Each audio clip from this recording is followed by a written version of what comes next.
The little girl coldly claimed that no one could ever pull out the iron nail in her body. But the man wasn't buying it. He boldly reached straight for her chest. The Exorcism Bureau's director, standing nearby, nearly had a heart attack. Because to normal people, that little girl wasn't a girl at all. She was a murderous ghost drenched in blood. As it turns out, the man was a long-term resident of Qingshan Psychiatric Hospital, a full-blown mental case. In his twisted little world, he was the universe's greatest warrior, Captain Whole Demon. His yellow flip-flops? Top-tier communication devices, obviously. That day, like always, he was practicing his flying skills in the yard. But he slipped, crashed, and face-planted hard into the ground. Out cold, just lying there like a squash frog. When he finally came to, he noticed a glowing green water orb slowly oozing out of his chest. The water orb introduced itself as the most noble undead system in history. It had lost its body due to certain unfortunate incidents. So now, it had to attach itself to someone with exceptionally strong mental energy to slowly recover. According to it, being chosen was the greatest blessing of Chun Zhua's pitiful life. But Chun Zhua didn't even blink. He just crawled under the bed, searching for his flip-flops. Then he smacked the orb aside like a bug. Damn mosquito, don't block me. I'm absorbing the essence of the sun and moon. The undead system almost exploded on the spot from rage. But just as it was about to strike back, it suddenly sensed something approaching. Moments later, a woman's blood-curdling scream echoed from outside the room. Chun Zhua and his fellow patient instantly dove to the window, excited to watch the show. There in the hallway, a creepy ghost woman was slowly crawling their way. But before she could get closer, she froze, absolutely stunned by what she saw. Chun Zhua and the other guy stared at her deadpan. New patient? Gotta say, pretty unique look. The undead system panicked and shouted, "That thing's a tier 2 vengeful ghost, called Anuba. She's here to feed." But Chun Zhua just got angrier. Screaming like that in the middle of the night? Don't you know it's quiet hours? The ghost woman let out an even louder, ear-splitting shriek in response. The very next second, bam, she phased right through the door and rushed inside. She crash-landed smack onto Chun Zhua's bed. Water from her decaying body soaked straight into the sheets. Chun Zhua's eyes popped wide open. Without a word, he ripped off his flip-flop and slapped her across the face. "I'm on cleaning duty tomorrow, damn it." Then he shoved her straight out the door and shouted after her, "I don't care if you're new here. When you step into this ward, you follow the rules." But soon, the entire hallway was covered in sticky black water. Chun Zhua's veins popped with rage. "How many times do I have to say it? I'm on cleaning duty tomorrow." Then he went full berserk mode, slapping the ghost nonstop for a solid 2.5 minutes. While slapping, he barked, "Clean the damn floor. You hear me?" The ghost Nuba, her face swollen like a steamed bun, curled up in the corner and silently nodded. Meanwhile, the whole thing was being broadcast live on security monitors. The director of the Exorcism Bureau stared at the screen, deep in thought. "Looks like we don't need to send a team this time."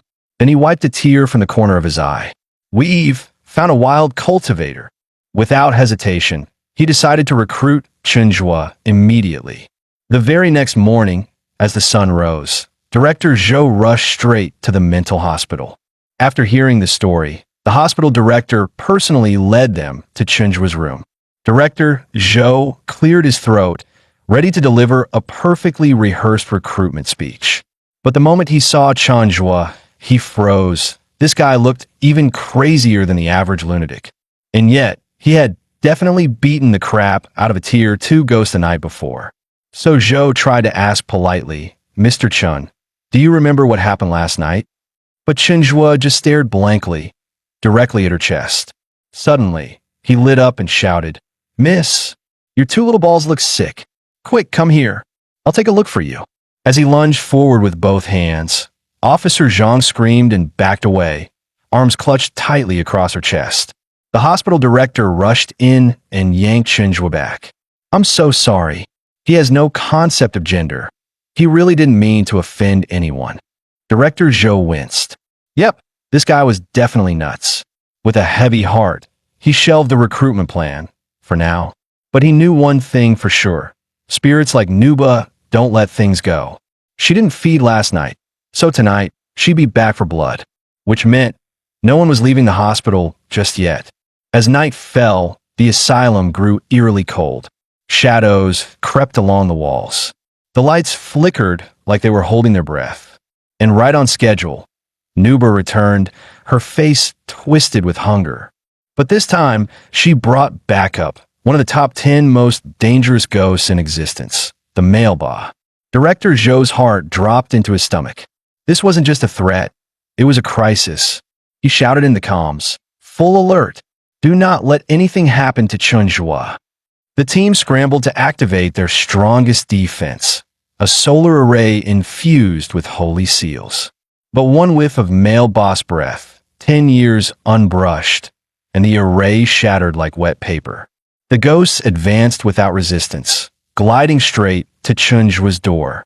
Inside, Chunjua sat cross-legged on his bed, eyes closed in deep concentration. Suddenly, his eyes snapped open, a grin tugging at his lips. "Took you long enough." The next second, both ghost spirits burst through the door, shrieking at the top of their lungs with a chilling wail. But Chunjua didn't flinch, not even a little. He calmly walked right past them, glancing outside with confusion. "Where's my alien contact? Didn't headquarters say they were coming to bring back the brave Agent Hold demon tonight?" Then, as if nothing was wrong, he turned around and headed back inside. He grabbed his trusty flip-flop communicator and yelled into it, "Agent Hold demon to HQ. Did my pickup squad get lost in the galaxy again?" Suddenly, he pointed at Nuba and snapped, "You again? Always ruining my missions. Don't you have anything better to do?" That was all it took. Nuba froze, terror flooding back in her mind. She instinctively ducked behind Mailba, trembling like a leaf. Mailba inhaled sharply, his chest expanding like a balloon about to burst.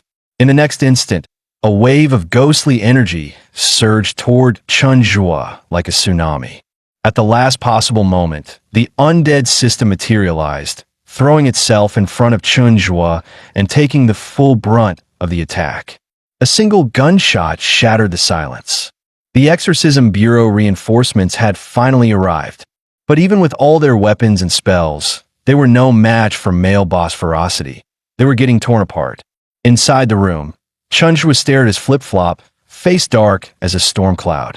It had been corroded by ghost sludge. His only link to headquarters was gone. His rage boiled over. He couldn't hold it in any longer. In a split second, a monstrous force erupted inside his body, like a volcano going nuclear.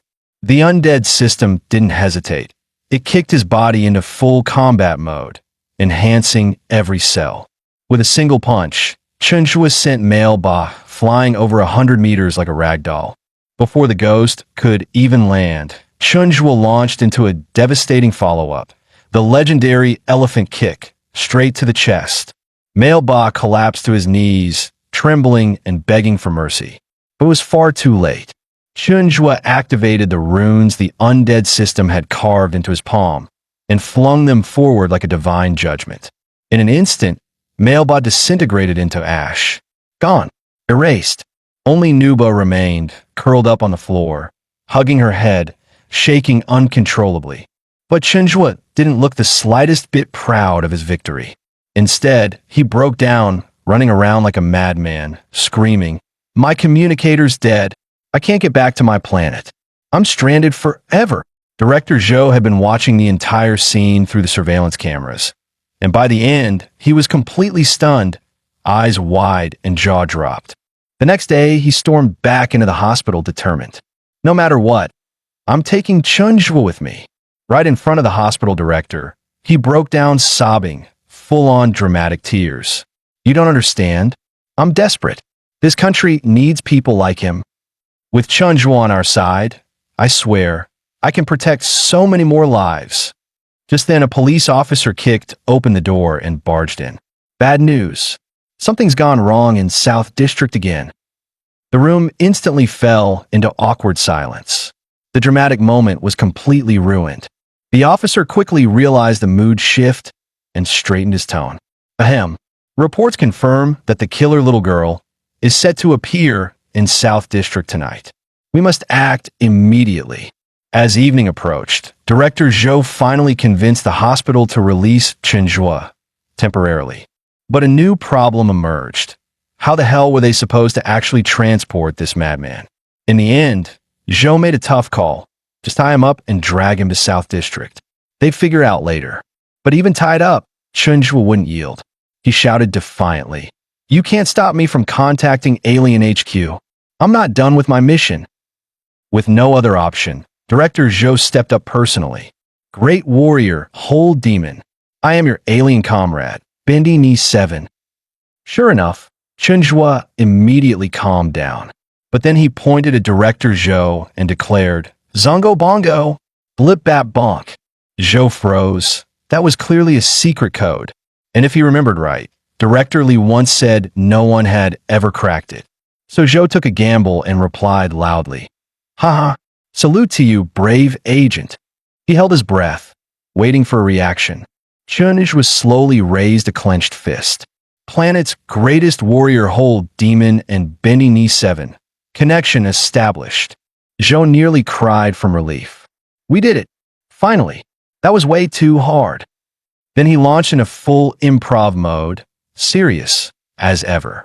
"Comrade Whole Demon, cute little humans are under attack from haunted spirits. HQ has assigned you a new mission. Exterminate all ghosts." Chunju's eyes lit up with fanatic zeal. Whole Demon accepts the mission. No questions asked. Without delay, they headed to the room with the thickest ghost energy. As soon as they stepped in, Chunjua got distracted by a toy on the shelf, staring at it like it held the secrets of the universe. Just then, one of the team members whispered, "Danger's approaching."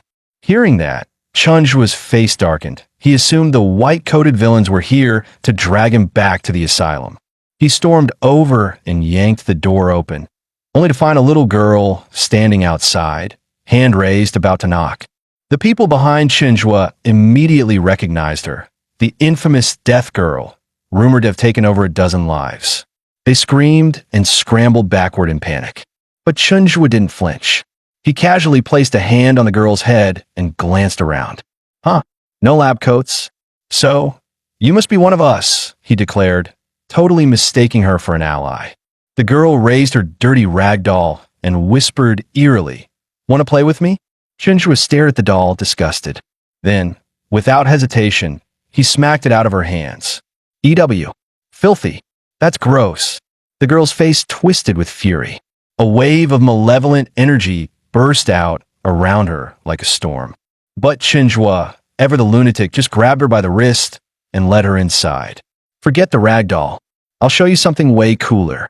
With complete seriousness, he reached into his pants, and under the horrified gaze of everyone present, pulled out a spinning music box. "This baby plays music when it spins. Super fun. I'm just not sure if it glows in the dark. Hold on. I'll shut the windows and find out." The girl stared blankly at him. No need for that. With a snap of her fingers, the entire room plunged into pitch-black darkness. Seeing the room go dark, Chunjua had a genius idea. He grabbed a bedsheet and threw it over himself like a cloak. Behold, stealth mode.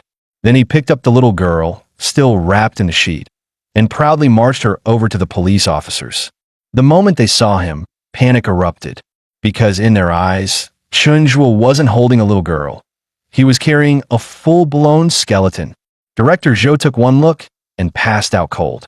Meanwhile, Chunjua beamed with pride, hugging the girl. Success. Camouflage technique. Flawless. But then he noticed something strange. There was a long iron nail sticking out her chest. "Hey, what's with the spike? Who did this to you?" The girl replied softly, "It's a curse. I also have 5 wooden ones elsewhere." Chunjua's face twisted with rage.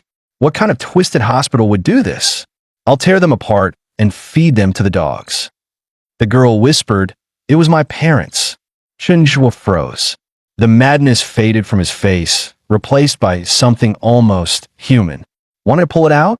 Must hurt like hell, having it in all the time. Without waiting for an answer, He reached for her chest, ready to pull the nail out. Director Zhou, just regaining consciousness, opened his eyes to see this, and nearly died again. Is he seriously groping her now? But Chenjua was already tugging with all his strength. No matter how hard he pulled, the nail didn't budge an inch. Seeing Chenjua struggle, the undead system finally sighed. Ugh, fine. You've earned a bonus round. A sudden surge of power flowed through him, and the iron nail popped free with ease. But the moment it was removed, the little girl's rage exploded. A shock wave blasted out from her, sending Chenjua flying into the wall with a loud crash. Her face twisted in fury as she lunged straight at him. But Chenjua managed to grab her hand midair, locking fingers like it was some kind of weird dance move. Hold still. I'm halfway done. Just a few more to go, he shouted, yanking at the remaining wooden spikes. When he finally pulled out the last nail from the back of her head, her sealed spirit instantly broke free. A monstrous wave of energy burst from within her, far stronger than before. Chenjua, being the closest, was blown away like a rag doll. He was seconds away from a full-on faceplant and probable death, when suddenly, a streak of red light shot past Director Zhou. It caught Chenjua midair, saving him from certain doom. Then, still carrying him like a sack of potatoes, it soared back down to safety. Chenjua, feeling heroic, puffed up his chest. Hey, I think I can fly now. But before he could finish, the red light slashed his finger. Eog, what the hell? That hurts like crazy. Are you trying to kill me? The little girl slowly stepped forward and picked up the music box Chenjua had given her. A long time ago, she said softly, an old lady told me, if a ghost wants to stay with a human without cursing their luck, they can form a binding ghost pact. She gently took Chenjua's hand. So let's use the first gift you ever gave me and make a pact. Then, without hesitation, she pressed his bloodied finger to the center of her forehead. Instantly, a torrent of dark energy surged outward, only to collapse back in her body, sealed completely within. Her appearance began to shift. Her once terrifying face softened, transforming into something peaceful and calm. She turned and gave the group behind her a polite, graceful bow. Then, in the blink of an eye, she turned into a stream of black light and vanished into Chenjua's back. The exorcist, and now, some insane dude from a mental hospital had just casually tamed her like it was no big deal. Director Zhou didn't hesitate. He waved his hand. Everyone back to HQ. We need to file this immediately. Director Zhou stood beside the sleeping Chenjua, gazing at him with a strangely affectionate smile, like a proud father admiring his weirdest child. He even prepared a special love lunch and left a note decorated with a little red flower. The aroma hit Chenjua like a truck. He shot awake instantly, drooling. The note read, Headquarters extends its highest praise to the brave warrior, Whole Demon. Touched, Chenjua dove into the food, only to immediately choke on the second bite. Wheezing, he stumbled over to a female officer's desk, eyes locked on her drink like it was holy nectar. I'm dying. Can this save me? He gasped, dramatically pointing to the cup. The officer smiled politely while quietly taking a few steps back. Sure, go ahead. After all, a guy in hospital pajamas suddenly appearing at her desk wasn't exactly normal. But Chenjua wasn't about to just freeload. He whipped out a piece of paper and started scribbling furiously. Then he shoved it into her hands like he was handing off a sacred artifact. This isn't just paper. It's a charm I made myself. It draws in cosmic energy and will protect you and your descendants for 3 generations. Treasure it. The officer stared blankly at the charm, which featured a cartoon fish blowing bubbles. But one of the veteran officers who had seen Chenjua in action immediately perked up. Dude, that's legit. Moments later, a line formed outside the director's office. Cops started queuing up with snacks and drinks, all hoping to trade for one of Chenjua's mystical bubblefish talismans. And Chenjua, he didn't get tired of it one bit. Each officer got a personalized charm, lovingly drawn to match their spiritual profile. Just as the trading frenzy hit peak chaos, a sharp cough cut through the room. Director Zhou had returned, paperwork in hand, looking as stern as ever. He scowled at the crowd. What is this nonsense? Back to work, all of you. But the moment they cleared out, his entire demeanor flipped like a light switch. He shuffled over to Chunjua, smiling like a bootlicker, and handed him a clean sheet of paper. Then he discreetly pulled a wad of cash from his pocket and offered it with both hands. Chunjua raised an eyebrow, impressed. Now that's what I call dedication. He sat down and got to work, channeling every bit of his chaotic genius into the drawing. Finally, he handed over a masterpiece titled Turtle Playing in Water. Director Zhou accepted it like it was a sacred scroll, carefully tucking it into his breast pocket with the reverence of a holy relic. Then he cleared his throat again and got serious. We got a case. Serial murders near East Bridge. HQ specifically requested you and me. Chunjua shot up from the couch and snapped into a salute. Agent Hold, Demon reporting for duty. Mission accepted. The team soon arrived at the crime scene beneath East Bridge. The entire area was cordoned off with police tape. Chunjua charged in confidently, ready to uncover clues and save the day.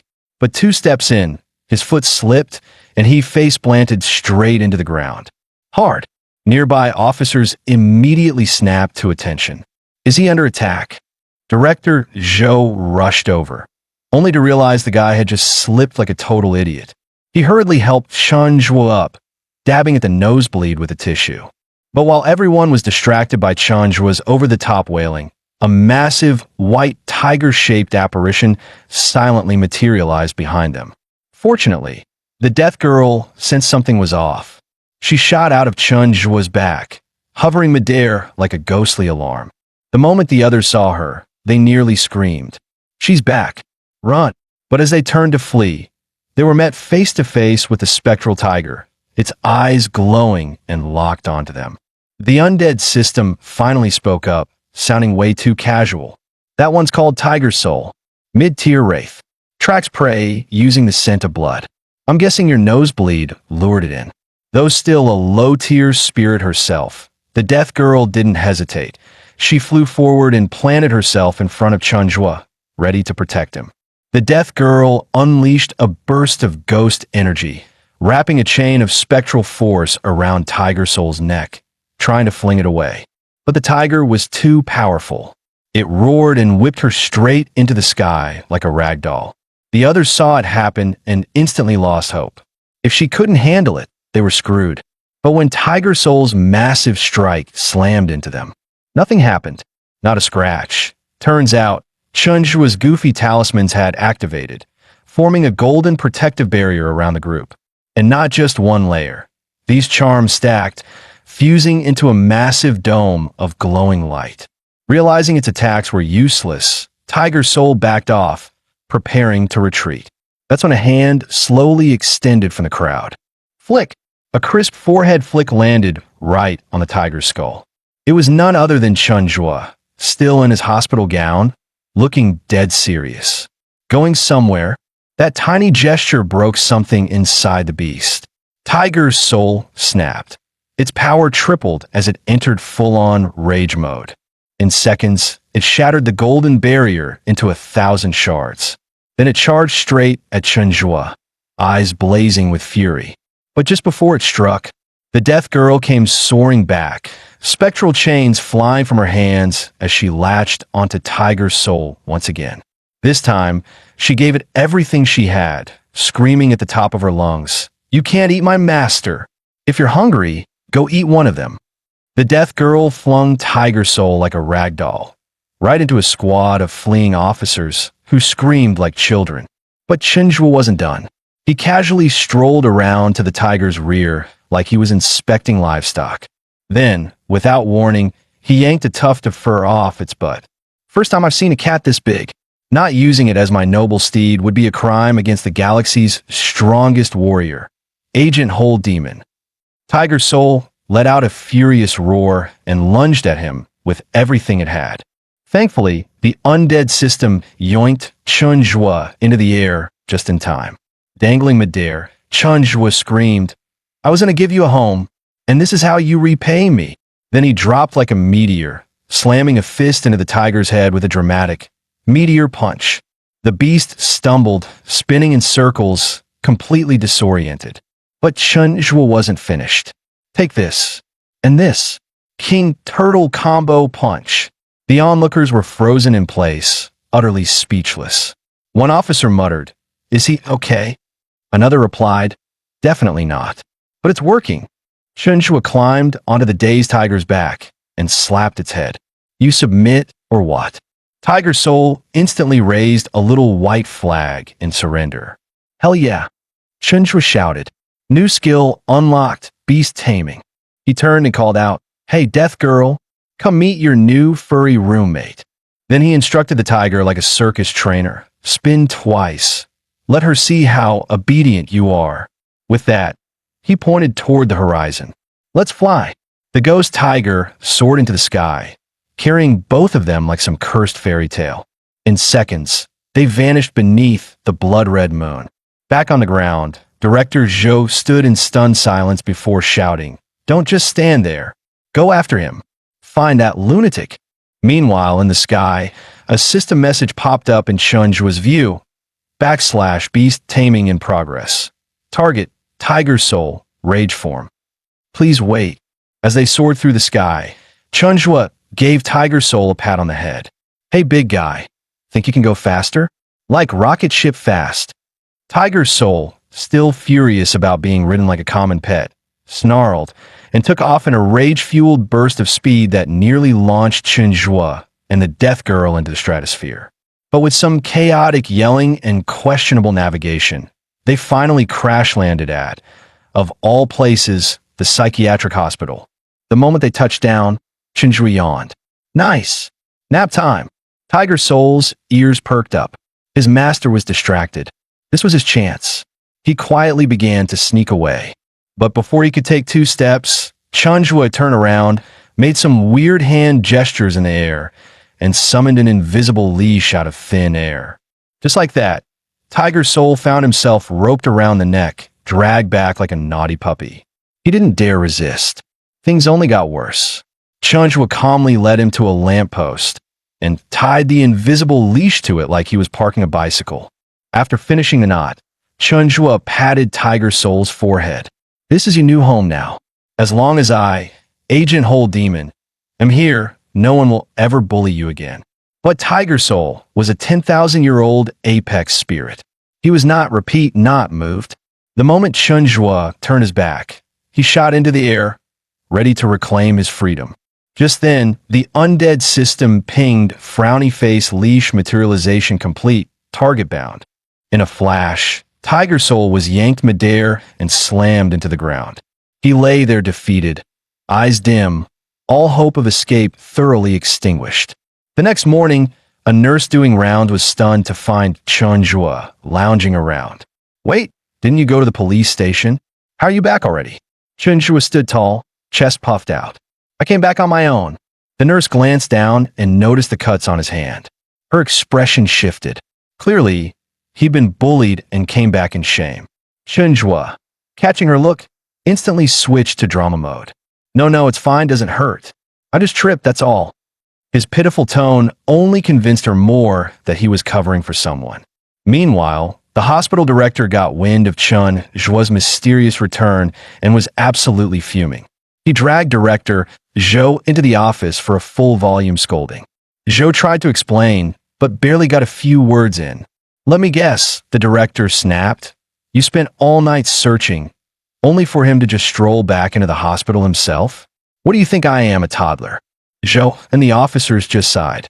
That is exactly what happened. Elsewhere, Chen Zhuo was living his best life, sunbathing in the courtyard, fully fed and well-rested. The system saw this as the perfect moment to initiate its 43rd attempt at mental health stabilization, only to get swatted mid-process. "Shut up. I'm absorbing solar energy." Attempt number 43. Failed. Again. Just then, Officer Zhang Yuyu strolled up wearing sunglasses. Chen Zhuo recognized her instantly and greeted her with a grin. "Yo, little ball." Zhang Yuyu sighed, took off her shades, and sat beside him. "You were right that day. I've been at the hospital. I was diagnosed with late-stage breast cancer." She glanced at him. I just came to apologize for the misunderstanding back then. No biggie, Chunjwa shrugged. Who cares about stuff like that? He stuck out his hand with a bright smile. From now on, let's be best friends. That finally broke her composure. Tears welled up in her eyes. I don't have it from now on. The doctor said I've only got a few days left, but there's still so much I want to do. I love being a cop. I wanted to protect people in this messed up world full of ghosts and monsters. But I was always the one being protected. And in the end, I can't even protect myself. I'm really not ready to go. Her words hit so hard that Chunjwa's brain practically started a short circuit. Then he calmly sat up. TCH. That's it. In front of the mighty star warrior, Dong Dong Demon. It's just a minor bug. He suddenly pulled out a bottle of mineral water. While shaking it violently, he began chanting nonsense. By the power of starlight. Moon essence. Triple soul boost activate. The system, already exhausted by this maniac, reluctantly intervened again, altering the water the moment he stopped shaking it. Chunjwa solemnly handed the bottle to her. Drink this. It'll heal you. Trust me, it even works on receding hairlines. Zhang Yuyu took the bottle, and for a moment, she saw a faint red light glinting inside. Before she could ask, Chunjwa waved his hands. Chug it. Gotta finish in one go, or it won't work. She hesitated, then went full ton, gulping it down in one breath. The next second, she rolled her eyes back, her whole body convulsing like a Pikachu just zapped her. Chunjwa leaned in with sparkling eyes, full of hope. So, you feel it? Tingling limbs? Cleansed soul? Ready to punch cancer in the face? Zhang Yuyu blinked in confusion. Wait, was there sand in that water? I don't really feel any different. But Chunjwa looked deadly serious. Your breast cancer is cured. Zhang Yuyu gave a gentle smile, reaching out to pat his head. Well then, thank you. If I get the chance, I'll come visit you again. But the moment she turned away, tears streamed down her cheeks. What am I doing? She thought bitterly. Am I really desperate enough to believe a lunatic's fairy tale? Meanwhile, Chunjwa scratched his head, puzzled. Was it really that touching? It was just a bottle of water. Then he stretched his arms wide, basking in the sun like a hero after saving the world. Ah yes, the great Dong Dong Demon, sacrificing himself to heal others. I really am a superhero, quack quack. As Zhang Yuyu walked back, she ran into her supervisor, Director Zhou. He took one look at her puffy, tear-streaked face and spoke with unexpected gravity. I saw your resignation letter, but I'm not accepting it. You've poured your heart into this job since day one. I've seen how genuinely happy you get when a civilian thanks you. That kind of passion can't be faked. And if this job made you sick, then the department has a duty to stand by you. You gave us everything. We won't abandon you. He placed a firm hand on her shoulder. We're exorcists, but more than that, we're family. Just think of it as a long vacation. Director Zhou said warmly. Go anywhere you want, buy whatever you like. The department will cover all your expenses. Then he stood tall and saluted with solemn pride. This is the Exorcist Bureau's official promise to Officer Zhang Yuyu. Zhang Yuyu wiped her tears and returned the salute. Officer Zhang, message received. And just like that, the floodgates reopened. She cried even harder, tears of gratitude, relief, and maybe a little disbelief. After calming her down, Director Zhou turned to Chunjwa with a goofy smile and pulled out a gift-wrap box. Chunjwa ripped it open and gasped, eyes sparkling. No way. A new planetary signal receiver. I can finally contact Galactic HQ again. My slipper communicator died weeks ago. Zhou patiently leaned over to explain. Okay, first, this is the power button.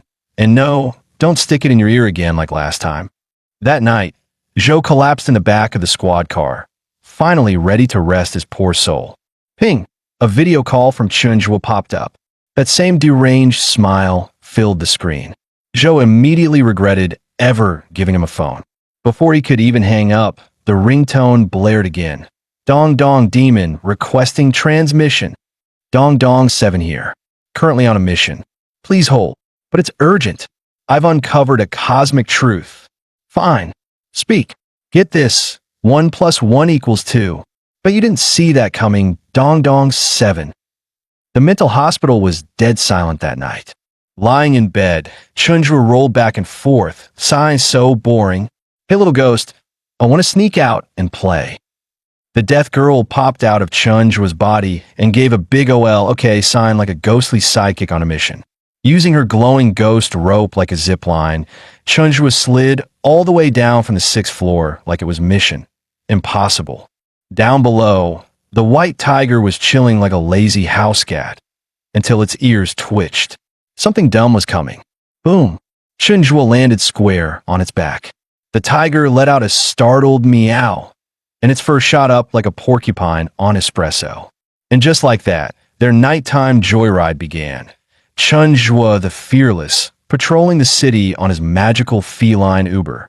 Suddenly, the ghost girl froze. Suspicious target spotted at 3 o'clock. They quickly ducked behind a trash bin like a pair of cartoon spies. A worn-out-looking man passed by, carrying a woman tied up with ropes. Her mouth was gagged, and the 3 spirit flames flickering around him were dimming fast. The man trudged forward and made direct eye contact with Chunjua. The tiger broke into a cold sweat and gave its best, "I'm just a bush" impression. It practically screamed, "Please don't see me. I'm invisible.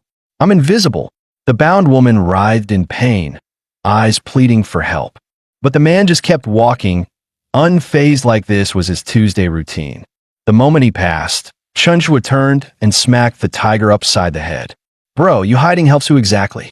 We were fully exposed. You dumb, oversized furball. You could have at least growled a warning." The ghost girl suddenly pointed something out. "That guy's 3 soul flames are barely flickering. Even dying people don't burn this dim." Chunjua blinked. "Wait, how come you don't have any soul flames? Did you turn yours off to save electricity?" She rolled her eyes. "Bro, I'm a ghost. Ghosts don't have those." The system chimed in and activated a feature, letting Chunjua see his own soul flames. 3 little torches dancing on his shoulders. "Cool, cool," he muttered, until the ghost girl elbowed him. "Focus.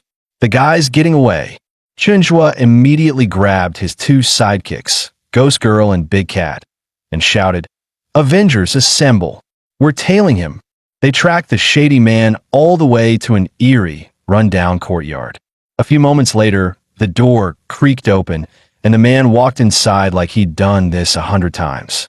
Chunjua hurried to follow, but karma struck. He tripped at the threshold and face-planted like a lawn dart. The ghost girl rushed over to pick him up. "Hero dude, can you not die before we save the hostage?" Inside the courtyard, the man carried the bound woman into the house. Suddenly, 3 shadowy figures emerged from the walls, their voices twisted and cold. "What are you betting this time?" The man smirked. "Same as always. My life." One shadow scoffed. "You've barely got any lifespan left. That bet's worth nothing." The man pointed to the unconscious girl. "Add her life into the pot. That should cover it." The icy chill in the air jolted the girl awake. As she opened her eyes, she was met with the silent, cold stares of 3 high-level ghost kings, watching her like a bargaining chip on a poker table. She started struggling, kicking, screaming, but it was useless. The ropes might as well have been made of steel. One of the ghost kings lit 2 candles with a single finger. "Deal accepted. Let the game begin." Another sneered at the man. "How disgusting. Betting someone else's life just to extend your own pathetic existence." The man, desperate and twitching with nerves, shouted, "Start already. If I lose this, I'm dead anyway." Outside, the undead system's voice rang with panic. "Chunjua, do not go in there. That's a whole other level of danger." But Chunjua just stood up like a movie superhero, pretending to dust off an invisible cape. "I'm a mighty star warrior, Dung Dung Yao. Ghosts? Please, I eat hauntings for breakfast." With White Tiger's help, Chunjua stealthily vaulted over the courtyard wall. He immediately darted toward the house like a cartoon burglar. The trio, man, ghost, and tiger, crouched by the window, peeking in like nosy neighbors. Their heads lined up perfectly at the window ledge, unintentionally forming the funniest surveillance squad in history. Inside, The four were engrossed in a game of mahjong, tiles clacking rhythmically. One of the ghost queens glanced toward the window. Her eyes narrowed. She'd noticed something. Meanwhile, the haggard man lost another round. One more game, he muttered, trembling. His hand shook as he held his tiles. He already knew he was doomed to lose again. Slumped in defeat, he dragged his feet out the door. The three flickering flames on his body dimmed until they snuffed out entirely, his life now reduced to embers. Suddenly, a sweet voice behind Chunjua cooed, "Hey cutie / no need to hide. Come in and join us." Chunjua, not the least bit scared, scratched his head sheepishly. Sorry about sneaking in uninvited. Without hesitation, he strolled toward the door like he owned the place. Inside, the three ghost kings welcomed him with eerily warm smiles. But his grin froze when he spotted the woman on the floor. Now, a shriveled husk of her former self, aged beyond belief. He blinked in confusion, not recognizing the woman he'd just seen earlier. The tall ghost king chuckled. Forget her. So what do you want to bet? Unlimited riches? A loving wife and kids? Eternal youth? We got you. Chunjua stayed deadly serious. Whatever that last guy bet, I'm betting the same. The ghost queen's smile grew sinister. Who bold? He bet his life. So if you lose, both yours and hers are ours /. Of course, if you win, you'll be showered with riches and live 100 years. Sound tempting, cutie? Chunjua grinned. I'm in, but we play by my rules. Ever heard of the sacred game of turtle draw? He asked seriously. It's the only game officially endorsed by the Galactic Warrior Association. Take a standard deck, toss out the jokers and 3 8s. Only one joker and 1 8 remain. Deal the rest evenly. Each round, players draw cards and discard pairs. Whoever ends up with the turtle combo, joker +8, loses. Without waiting for approval, he gleefully shuffled the cards and dealt them out. When he looked at his own hand, well, what do you know? Joker and 8 were both staring back at him. The three ghost kings glanced at him and slowly smirked. First draw went to the tall one. He activated his X-ray vision, expecting to see through the cards like usual. But nothing. They looked like ordinary cards, opaque, unreadable. Forced to guess, he reached out and randomly picked one. The moment his fingers grabbed a 7, the undead system sneakily transformed it into the Joker. The tall ghost blinked. Huh? How did this happen? He immediately sent a telepathic message to the others. Something's wrong with this guy. Stay alert. A few turns later, he had both the Joker and the 8. He passed them to the Lady Ghost, whispering, let him draw them back himself. Soon enough, it was Chunjua's turn to draw. The Lady Ghost smirked confidently. After all, no one had ever beaten the three Ghost Kings. Chunjua slowly reached for the card on the left, the Joker. He yanked it out and shouted, I choose you. But the moment he drew the card, it shimmered, transforming into a 3, forming a perfect pair. Calmly, he laid down his last set and declared victory. The Lady Ghost froze. Wait, wasn't that the Joker? How did it turn into a 3? She let out a furious shriek, shedding her human disguise. This lifespan, I worked hard for it. I won't hand it over. The trio instantly assumed Chunjua had come to sabotage them. You're messing with the wrong ghosts, kid. The candles blew out. Bang! The front door slammed shut by itself. The three Ghost Kings stormed toward Chunjua, fury pouring from their eyes. Chunjua blinked at the door. Man, windy night, huh? Door just slammed on its own. He casually walked over to open it. But the moment he touched the door, crash! Both panels fell off the hinges. He scratched his head, glancing back sheepishly. Y'all should probably call a contractor. That wasn't me. Swear. The ghosts didn't buy it. With a unified roar, they charged at him in full rage. Just then, the ghost system popped up, barking orders. Little ghost. Big cat. Front and center. In a flash, the white tiger and the little girl appeared inside the room, instantly flipping the power dynamic. The three Ghost Kings were stunned, jaws practically hitting the floor. Bro, you had backup this strong. Why didn't you say so earlier? Chunjua casually gave the tiger a forehead flick. Quit yelling. That's rude, you oversized cat. Then he turned to the little girl. Bring out some of my secret snacks. Be a good host. But he whispered, grab the crappy ones. Don't waste the good stuff. The ghost squinted at the tiger. Wait, that's the beast that chased us off East Bridge last time. Chunjua handed out snacks, like a friendly neighbor making amends for breaking someone's door. The ghosts, mouths full of spicy chips, couldn't even get mad anymore. They begrudgingly nodded. Chunjua, delighted, whipped out his phone. Let's play another round. But first, group photo. Standing on a chair, he made the ghost pose beside him. Say cheese / the ghost's forced awkward smiles, praying this fever dream would end. Meanwhile, back at the Exorcist Bureau, Chief Zhou had just finished his pile of paperwork and slumped into his chair. He pulled out his phone, ready to doom scroll through memes. First post on his feed? A cheerful pic of Chunjua and the 3 infamous Ghost Kings, captioned, "New friends dragged me into a midnight poker game." Chief Zhou squinted, recognized the ghosts, and immediately fumbled his phone, dropping it right on his groin. Wincing in pain, he scrambled to his computer and yelled, "Where the hell did that lunatic run off to now?" That's when Chief Zhou finally recognized the friendly poker buddies in the photo, none other than the infamous Deathbet Trio, ranked number 3 on the most wanted list. Realizing the scale of the mess, he slammed the red alarm button. All units mobilize. Track Chunjua immediately and prepare for full extraction. Meanwhile, back at the ghost house, Chunjua was chilling, while the 3 Ghost Kings kept losing round after round. Not only had he won back the kidnapped girl's lifespan, but he was also draining their cultivation like a gotcha whale on payday. The trio exchanged panicked looks. This dude's not normal. We need to switch strategies, or we're toast. As Chunjua reached for the next card, the ghost system suddenly sensed something off.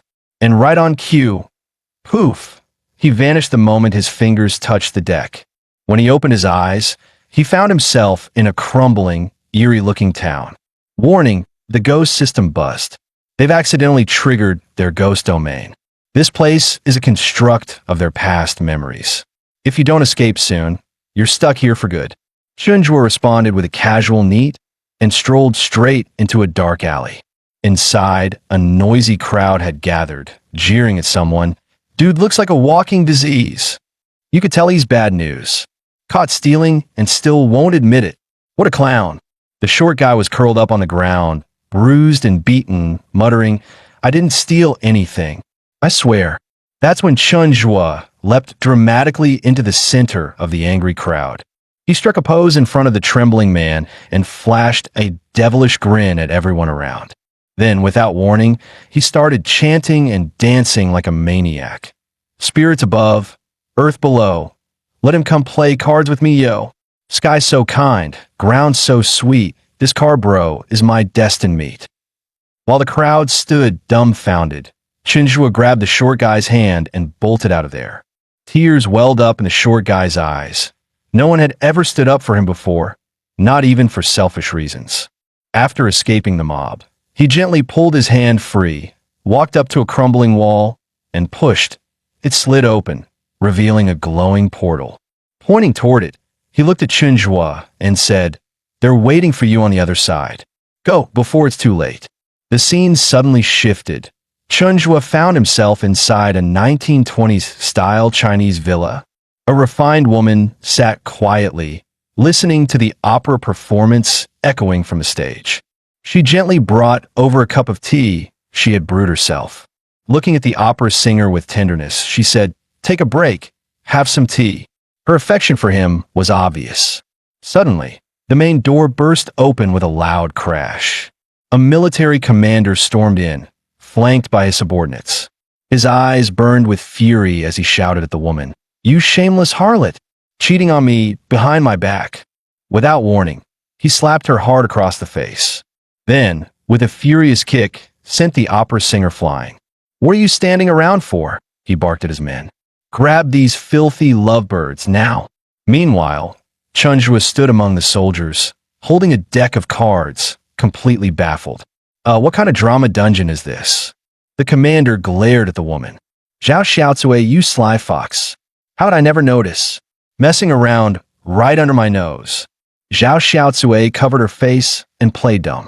General, I have no idea what you're talking about. I'm just a fragile little woman. Before she could finish, the commander kicked her hard. Still pretending? The opera singer stepped forward, furious. You coward. Beating a woman. What kind of man are you? You forced her into marriage, abused her every day. Of course, she doesn't love you anymore. You deserve to be cheated on. He wrapped an arm protectively around Xiaotsue. Don't be scared. I'm here for you. The commander's veins bulged with rage. He pulled out a pistol and snarled. So in love, huh? Then I'll help you two lovebirds reunite in hell. The gun was aimed right at the singer's head. His finger tightened on the trigger. Just then, BM Chunjua slammed headfirst into the general's waist, sending everyone into shock. The commander flew through the air and crashed to the ground with a scream, several ribs snapping on impact. Chunjua stood tall and barked. You turtle bastard. I'm going to count to 3. Let my poker buddy go. The commander cursed furiously. Who the hell are you with? You got a death wish or what? Chunjua ignored him and started counting, loud and clear. Before he hit 3, the commander lost it. Grab this lunatic. Now, Chunjua fought back, but he was outnumbered and quickly restrained by the guards. Watching this unfold, Xiaotsue suddenly burst out laughing. All these years living under the general's shadow, this was the first time she felt such freedom. She clenched her fists. She didn't want to rot away in this cursed courtyard anymore. Looking at the opera singer, she cried, Changshun, take me with you. He smiled back. Anything for you. Grabbing a long spear, he declared, once I kill the general, you'll finally be free. From today on, you'll be my rightful wife. With that, he charged into the crowd, singing in full opera voice, the army's rule is full of flaws. He swept the guards aside with a single swing, still singing, crushed the bird's wings, shattered the flower's hope. Chunjua's eyes sparkled. Damn, this poker buddy is a legend. The ghost system quietly analyzed. This realm was supposed to trap the spirits in their tragic past. But Chunjua's chaotic presence is changing something. Too bad fate isn't so easy to rewrite. Changshuan's spear danced like a dragon, his voice echoing. If peace can't be found within these walls, then let us soar side by side beyond them. With a final note, he lunged straight at the commander's head, his intent to kill unmistakable. Just as Changshun charged forward, a police officer suddenly burst out of the crowd shouting, Stop right there. In the blink of an eye, his blade came down. Changshun's head hit the ground with a thud. Xiaotsue collapsed in grief, eyes brimming with hatred and despair. The scene shifted. Chunjua and Xiaotsue were now tied to tall wooden stakes, helpless. Changshun is dead. I won't last much longer either, Xiaotsue whispered. I'm sorry for dragging you into this. Maybe we really can't fight fate. The ghost system chimed in. This was the ending written in stone. We can't change it. Chunjua, staring blankly at the sky, didn't seem to be listening. Meanwhile, the ignorant onlookers erupted in boos. Shameless woman, betraying a good man like the commander for an opera clown. Someone hurled a torch at them. The flames ignited instantly, encircling the stakes. Chunjua's expression darkened. Seriously? You people still at it? In a sudden burst of rage, he broke free from the ropes. I was in the middle of a damn card game. He grabbed the burning stake with one hand, unfazed. Zhao Xiaotsue did nothing wrong. Zhang Changshun did nothing wrong. The only ones who should be ashamed are you, the mob. With a surge of ghost system power, he lifted the entire flaming stake over his head. Then, with a war cry, he swung the pole in wide arcs, scattering the crowd like bowling pins. Xiaotsue's eyes welled with tears. For once in her life, someone was standing up for her, fighting for her. The fire spread fast. Buildings burned. People ran for their lives. Chunjua emerged from the inferno, triumphant. In that moment, he looked more like a real commander than the one they'd feared. From afar, the 3 ghost kings watched in silence. If we'd had the guts back then, maybe we wouldn't have died full of regret. Chunjua scoffed. What's there to regret? Someone insults you. You clap back. Someone hurts you, you hit back. This world's insane, not you. You were just human. Even after countless rounds, Chunjwa still wasn't done. He blocked the ghost trio from leaving, grinning wildly. Come on, one more hand won't hurt. Though protected by his divine soul system, the three ghost kings were nearly drained dry, spiritually bankrupt and emotionally scarred. Meanwhile, Chief Zhou finally arrived with a full exorcist squad, marching up to the courtyard like they were busting a haunted cartel. The team moved in swift formation, surrounding the place. At Zhou's signal, they kicked the door open and stormed in. And then everyone just froze. There was Chunjwa lounging at the table like he was in his grandma's living room, casually flipping cards and snacking like it was Sunday game night. Spotting familiar faces, he waved. Oh hey, perfect timing. Want to jump in? We got a seat open. The entire squad stood in stunned silence. Was this an exorcism or a poker party gone rogue? Suddenly, the ghost trio behind Chun jerked upright like someone hit a panic button. They bolted straight toward Chief Zhou, spooking the officers into raising their weapons, ready to throw down.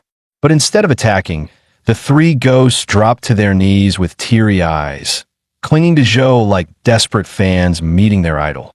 Officer, please save us. One more game with that lunatic and we'll be exorcising ourselves. Just as Chief Zhou was scratching his head in confusion, Officer Kaka's ghost detector lit up with a beep. The scan showed something shocking.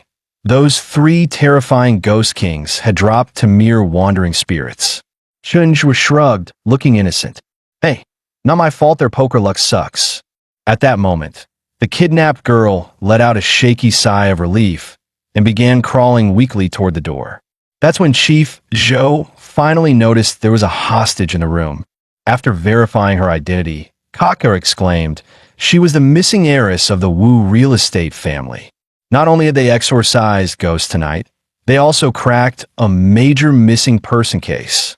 The mood instantly lifted. Chief Zhou grinned smugly. This was the kind of accidental heroism that earned promotions. On the way back, the ghost trio bowed deeply, vowing through tears, "We've seen the light. We'll turn over a new leaf. No more haunting, no more nonsense." Meanwhile, rain began to drizzle from the skies. Chunjwa sighed. Looks like poker's rained out. I'm heading home for a nap. Chief Zhou offered to give him a lift, but Chunjwa waved him off. Don't bother. My tiger's faster than your squad car. But the moment he brushed past, Kaka's detector went nuts, alarm blaring like crazy. Readings showed the tiger was a late-stage evil spirit. And the little girl? Mid-stage ghost level. Everyone froze. Should they panic or pretend they saw nothing and go home for hot pot? The next day, sunshine returned. But Chunjwa lay curled up in bed, groaning. After getting soaked last night, he was now feverish and miserable, too sick to even lift a card. Just as Chunjwa was drifting in and out of fever dreams, a shadowy figure suddenly appeared in his blurry vision. Instinctively, he kicked out, but the figure dodged like a ninja. Moments later, a group of nurses burst through the door, pinning him down like he was about to escape from Alcatraz. Turns out, the shadow was none other than Dr. Ayuan, his attending physician, who was just there to give him an injection. The hallway echoed with his howls of agony.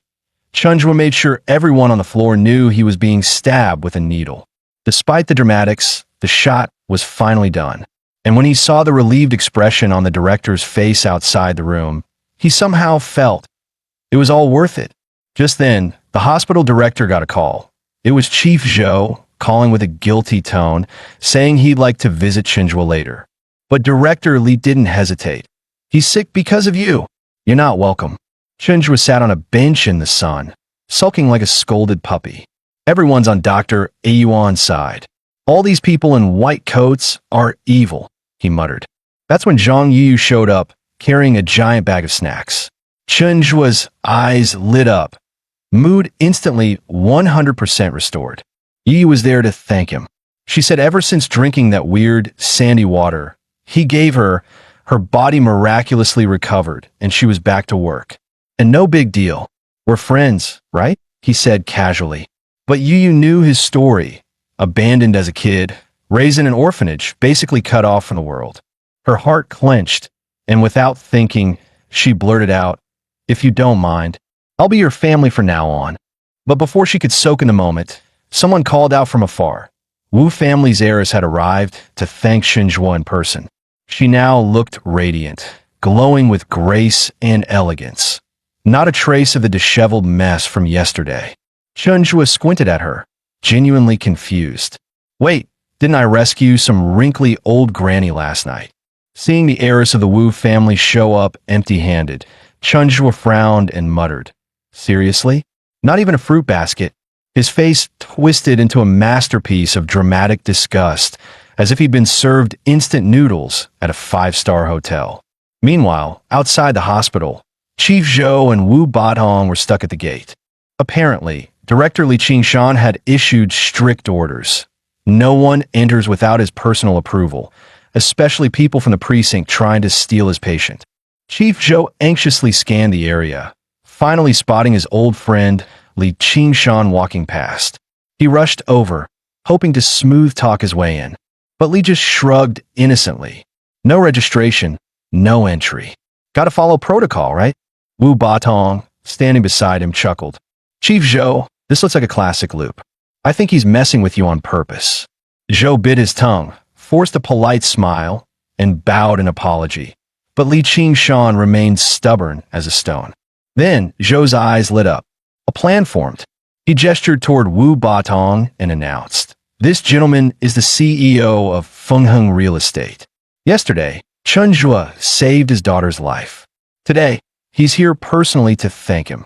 At the mention of a big-shot tycoon, Li Qingshan's face transformed instantly. "An honored guest. Why didn't you say so earlier? Please come in, come in." As if his principles had evaporated on the spot. As the group stepped inside, they were greeted by Zhang Yuyu. Looking bright and healthy, her energy alone brought smiles. Chief Zhou felt genuinely happy for her.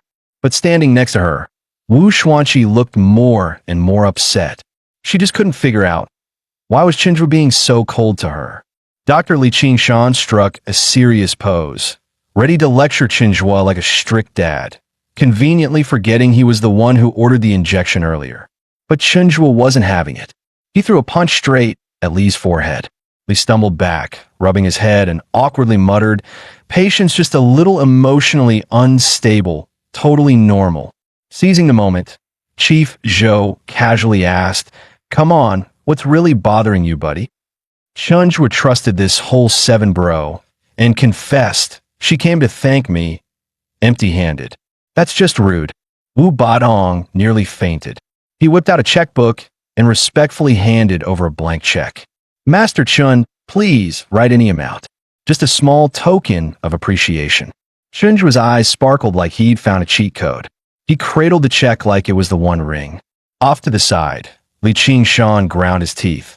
This kid's only been hanging with Chief Zhou for 2 days, and already he's turned into a gold digger. Wu Batong, on the other hand, looked deadly serious. He knew befriending someone like Chenjua was worth more than any number. Unfortunately, he was about to regret being that generous. Chenjua picked up a pen and scribbled a long string of 9s across the check. The number stopped just shy of a full billion. Cold sweat beaded on Li Qingshan's forehead. This amount could bankrupt Wu's entire empire. Just as he opened his mouth to defuse the situation, Chief Zhou beat him to it. Pulling Chenjua aside, he whispered, "Yo, whole demon, a check is just a piece of paper. What if the bank bounces it? Maybe ask for something solid, like stuff you can actually touch." In a flash, Chenjua's mind conjured up a dreamy vision. Zhang Yuyu in a wedding dress, smiling like an angel as she floated toward him. His eyes sparkled, his face blushed, and a stream of nosebleed burst out on cue. Snapping back to reality, he beamed and turned to Wu Batong, declaring, "I've made up my mind. I want a black box, a car. That way I can dream about Yuyu every day and never get wet in the rain again."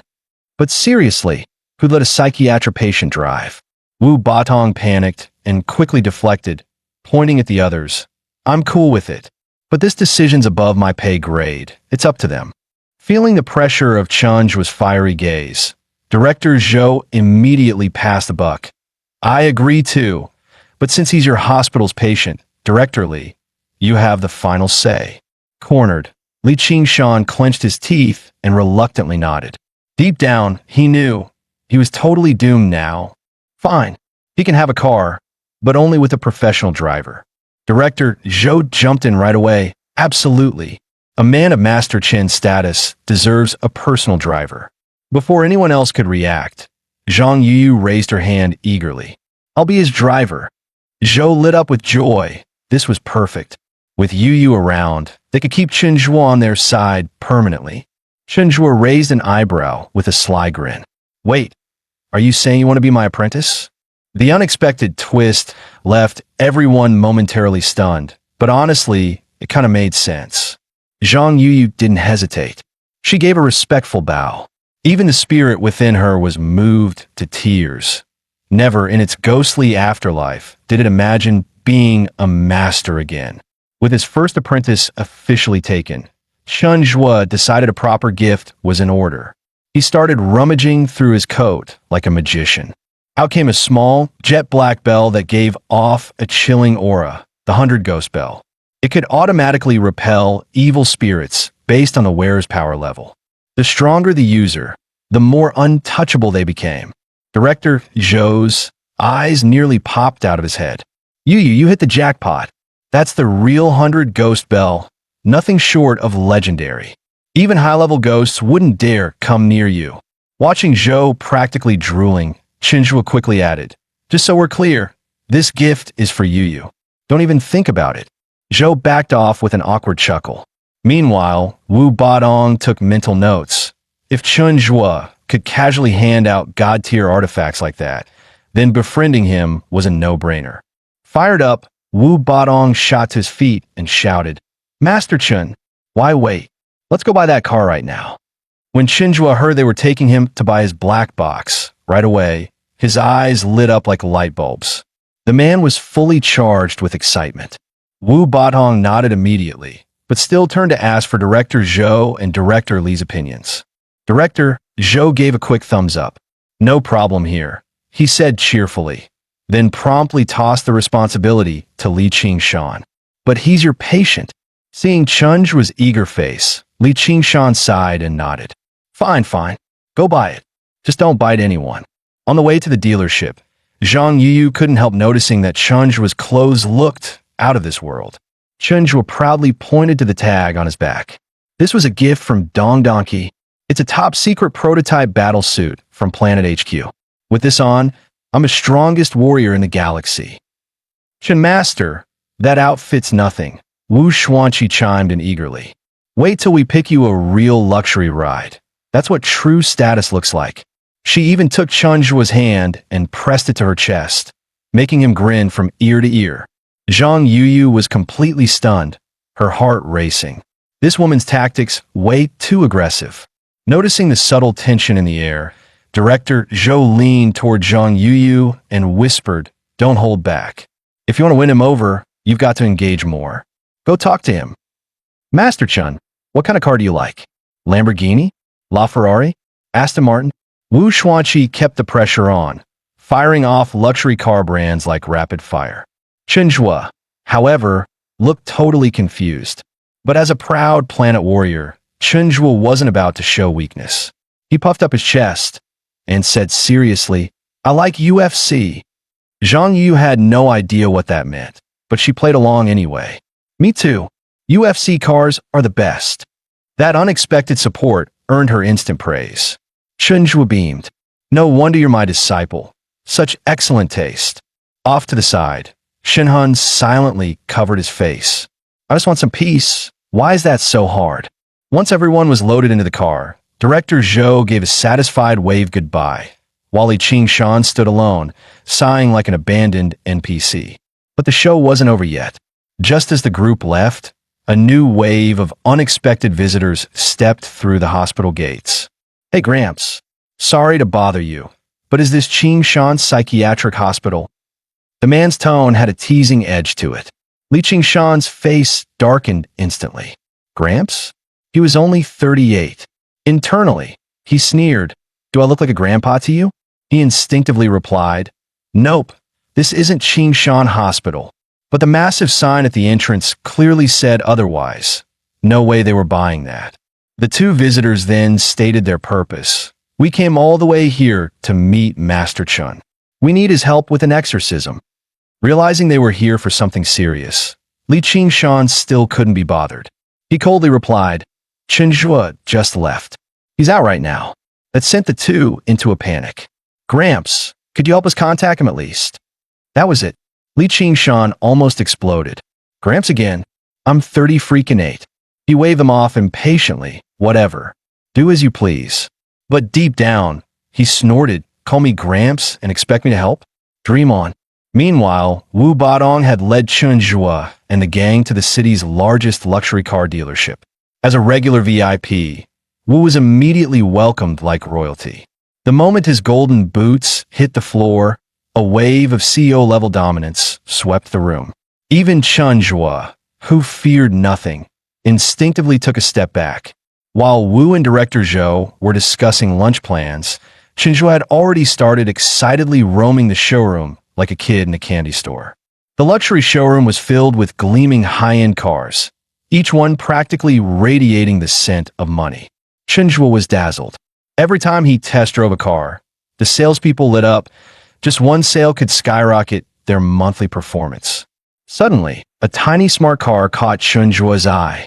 Its compact, toy-like design perfectly matched his battle vehicle fantasy. He pointed excitedly and shouted, "This one! I want this one!" Wu Batong was caught off guard. Of all the cars, Chen Zhua had chosen the cheapest one. He tried to persuade him to at least consider something fancier. But before he could say a word, Chen Zhua had already leaped onto the car's roof, rolling around like a toddler throwing a tantrum. Left with no choice, Wu sighed and swiped his card on the spot. Chen Zhua beamed with joy, while the dealership staff silently screamed. Who the hell brought that smart car onto the floor? Soon after, Chen Zhua hit the road with a face full of glee. That quickly turned to frustration. The car was unbelievably slow. Watching Dong Donkey's car disappear into the distance, he frowned. "I'm not driving behind them like this." Zhang Yuyu could only shrug helplessly. "It's a smart car, not a spaceship." The ghost system seemed to have had enough and secretly cast a boost spell, instantly doubling the little car's speed. The once unimpressive smart suddenly shot forward, zooming past Dong Donkey's vehicle like a bolt of lightning. In the car ahead, Wu Batong was still oblivious, too busy stressing over the strange incidents at his construction site. Several mysterious deaths had occurred recently, all without any clues. His mind was a mess. Just then, Wu Xuanqi happened to glance out the window and nearly dropped her phone. Chen Zhua's tiny car had somehow caught up and was now speeding way faster than normal. As they were overtaken, Chen Zhua leaned out the window, flashed a very universal gesture, and shouted smugly, "Come catch me if you can, old Zhou." Furious, Director Zhou immediately called Zhang Yuyu. "What the hell are you doing back there? Driving a rocket? You trying to launch into orbit?" Zhang Yuyu, completely baffled, replied, "I have no idea. The car just started speeding up on its own." Night had fallen, and an eerie chill clung to the air.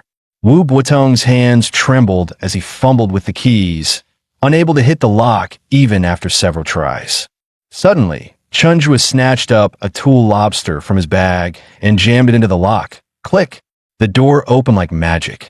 A cold wind swept through the abandoned site. Dust-covered equipment and unused materials filled the area, as if untouched for years. As everyone scanned the surroundings, Zhang Yuyu caught a strange knocking sound. Wu Batong turned pale and pointed toward an unfinished building with a shaky finger.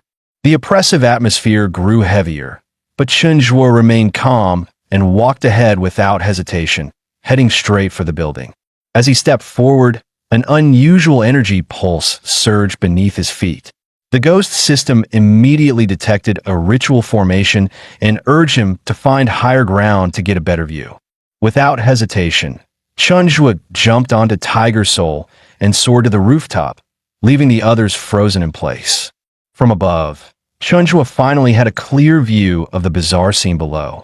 The ghost system identified it instantly. This was the Eye of Sacrifice, a dark ritual that used human flesh and blood to appease a sealed evil spirit. Just as he began analyzing the ritual, a desperate cry for help echoed from below. Still deep in thought, Chunjua didn't react until Zhang Yuyu's voice pierced through the night. That snapped him into action. Like a meteor, he leapt from the rooftop, diving straight toward the source of the cry. "Hey, big cat, move faster." If Chunjua splats on the ground, "You're going down with him," the ghost system yelled at Tiger Soul. Meanwhile, Zhang Yu, Director Zhou, and Wu Batong finally reached the rooftop, panting heavily, only to freeze in shock at the scene before them. Standing right, there was the first deceased worker Wu Batong had mentioned, the one who died when a hammer fell on his head during construction. Before anyone could react, the corpse's rotting face twisted toward them, and the hammer in its hand slipped, slamming down on its skull with a sickening crack. A horrifying reenactment of his own death. They knew it wasn't a living person, but witnessing the moment of death replayed so vividly made their blood run cold. And the nightmare was only beginning. With a terrified gasp from Wu Batong, another dead worker appeared, the man who had fallen from the scaffolding. Then came Old Wang, who was impaled by rebar, and Old Chui, who collapsed from a sudden heart attack. Every single worker who had died on this site was now standing around them, like a parade of resurrected nightmares. Even more terrifying, Director Zhou's ghost detector remained completely silent. No spiritual readings at all, which meant these weren't real ghosts. "Zhang Yuyu, get Mr. Wu out of here," Director Zhou barked, charging straight toward the swarm of shadows. Suddenly, a loud explosion echoed in the distance, kicking up a massive cloud of dust. The group turned. Through the haze, a familiar silhouette emerged. It was Chunjua, their spirit's sword. "Don't worry, my disciple. Your master is here to save you," he yelled. No sooner had the words left his mouth than countless ghostly figures lunged at him. But the ghost system quickly assessed illusions, just fear projections created by the ghost domain. They can't harm him. Find a real ghost behind them, and this entire trap falls apart, it calmly advised. Without hesitation, Chunjua clenched his fists, pointed his fingers like a spiritual missile, and charged straight toward the source. A shriek, loud enough to butcher pigs, ripped through the night. Wu Batong flinched, but then felt strangely relieved, like a weight had lifted from his chest. Chunjua casually dusted off his hands. All done. Just as everyone was about to relax, Zhang Yuyu's eyes snapped open. Wait, if those images came from our own fears, then the real ghost must still be hiding nearby. A blood-curdling scream erupted from the darkness before she could finish. "Killer Loli, engage," Chunjua commanded without missing a beat. Within seconds, the long-haired ghost was wrapped in swirling black mist and dragged right in front of them. "This one's weak. Died in a recent car crash. Probably got pulled in by the summoning array. So feeble, even the scanner barely picked her up," Director Zhou explained, completely ignoring her now venomous stare. The moment they let their guard down, she snapped her eyes wide open, broke free, and launched at Chunjua, her pale hands locking around his throat. But Chunjua didn't flinch. Instead, he slowly reached toward her with a mysterious smile, and then he started tickling her under the arms. To everyone's shock, the ghost actually giggled, like legit belly laughs, her arms flailing as she tried to cover herself. People looked at each other in disbelief. Is this still a ghost? Realizing how silly she looked, the ghost quickly composed herself and tried to sound menacing. "Leave now or you'll all die." She glared hard, trying to be scary, but her cute little pout and awkward stance made that impossible. Frustrated, she yelled, "I'm not joking. She's about to wake up, and when she does, you're all dead." Despite the ghost girl's dramatic warning, most people still looked baffled. Only the ghost system seemed to sense the real threat, the sealed evil spirit beneath them. Watching the ghost panic and practically lose her spooky demeanor finally made the group realize something truly horrifying might be awakening. To stop it, a life might have to be sacrificed, which meant something even more terrifying was buried here. Just as everyone was about to retreat, someone noticed Chenjue had silently approached the window, 1 foot already out the ledge. Director Zhou turned just in time to see Chenjue leap off the edge, plunging toward the ground below. Zhang Yuyu and Wu Badong stood frozen at the window, completely shell-shocked. Mid-air, Chenjue's palm suddenly lit up with radiant golden energy. With a sharp cry, break! A blinding beam shot straight down, piercing the center of the array. Boom! The entire building trembled. The earth itself groaned under the impact, echoing through the night sky. When the group rushed downstairs, thick smoke filled the area, so choking that no one could open their eyes. Director Zhou's jaw dropped. A massive crater now lay where the floor used to be. No human tool could have made that. As the dust cleared, Chenjue's head popped up from the pit, very much alive, very much smug. But before anyone could celebrate, Director Zhou noticed something odd. The black box at the bottom of the hole was a coffin. He suddenly recalled that when Wu Badong purchased the land, he had experts check the area. No one found any signs of burial sites. Yet with one glance, Zhou recognized the truth. This was a sacrificial array known as the Eye of Offering, a dark ritual formation used by the infamous Tianma sect. After the ghost resurgence, some cults and rogue exorcists re-emerged. The Tianma sect was the worst of them all. They were obsessed with feeding evil spirits using ancient rituals powered by flesh, blood, and fear. Zhang Yuyu still remembered the last campaign against them. The Demon Suppression Bureau lost over 200,000 lives. Even now, the memory made her tremble. Fired up with righteous fury, Chenjue didn't even hesitate. He broke free from his disciples' grasp and dove straight back into the crater. Director Zhou cursed under his breath, but followed anyway. That man clearly had no idea how dangerous this place was. Sure enough, the moment Chenjue kicked over one of the coffins, a thick black smoke erupted like boiling tar. Director Zhou nearly had a heart attack, while Chenjue, of all things, leaned in for a sniff. The ghost system screamed warnings, but it was too late. Chenjue began to shake violently, then hurled up his entire dinner with impressive force. Whether from the proximity or Chenjue's sheer idiocy, the other 8 coffins suddenly began to stir. The lids rattled, black mist surged, and the nearest one exploded open, sending Chenjue flying backward. Meanwhile, up above, Zhang Yuyu was mid-report to headquarters when she felt something wrong. She turned her head and froze. A wave of despair rushed straight toward her. The evil energy had broken loose. Thick, oppressive, and suffocating, it poured out in all directions like a living storm. Down in the pit, the 9 coffins now encircled the 2 men. Shrouded in swirling darkness, even hope seemed to vanish. The stench of damp rot was overwhelming. Zhou could barely keep his eyes open from the sting. Groping blindly, he found Chenjue's arm, and only then managed to calm himself down a little. But when Director Zhou finally got a good look at the arm he was holding, his face turned pale. It wasn't Chenjue's hand at all. Meanwhile, Chenjue wasn't having a picnic either. A late-stage Tier 3 ghost was creeping up behind him. Luckily, with the undead system's buffs and his utterly fearless, borderline brain-dead attitude, he didn't flinch. Instead, he turned and decked the ghost so hard it shattered on the spot. "You want to square up with Chenjue? Not in this lifetime," he scoffed, shaking his fist with smug satisfaction. Suddenly, it hit him, the unopened black coffin in the center. His gut screamed that the real boss ghost was in there. But the surroundings were pitch black.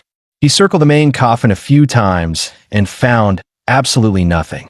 That's when he spotted Director Zhou, barely hanging on, nearly drained dry by ghostly forces. Without hesitation, Chenjue kicked away the shadows and dragged him back from the edge of death. At that exact moment, the undead system locked onto a powerful signal. It was the Corpse King. Chenjue grabbed Zhou and charged toward the source of the aura. As they drew closer, The undead system began to panic. This aura, it wasn't just strong, it was terrifying. Whoever this was, they weren't just another ghost. For the first time, the system hesitated. But Chenjua, he just hoisted his ghost-slaying banner and charged forward like a man possessed. As he kicked open the main coffin, the true monster finally emerged. Clad in ancient armor, red plumes swaying ominously from his helmet, he looked like a general from the underworld awakened from eternal slumber. The undead system's voice trembled. This ghost was imbued with lingering national fortune and had soaked in millennia of dark energy. It was a Tier 4 spectral menace, a real apocalyptic nightmare. The mummified general gave a slight twitch of his finger, and instantly, the army of corpses behind him began to stir. The command was clear: capture them all. Meanwhile, Director Zhou slowly came to. Seeing Chunj was still alive and kicking, he finally let out a sigh of relief. But Chenjua wasn't about to slow down. You're awake? Great, then fight with me. Without warning, he hurled Zhou like a human cannonball. Luckily, all that daily exercise paid off. Zhou crashed straight into a zombie soldier, knocking it flat. Even Chenjua had to pause mid-fight to give him a thumbs up, but the next wave of undead surged forward, turning the tide again. Zhou, now a ghost magnet with zero combat ability, had no choice but to sprint for his life. Meanwhile, Chenjua finally saw his opening. Time to solo the undead general. The general, sensing his intent, flared with battle spirit. Chenjua twisted into a fierce backhand strike, slicing the air with a sharp sonic crack. But right before his punch landed, he stopped cold. His eyes locked onto the ornate sword on the general's hip. And just like that, his collector's obsession kicked in. Must have that sword. Unfortunately, the weapon wasn't just decorative.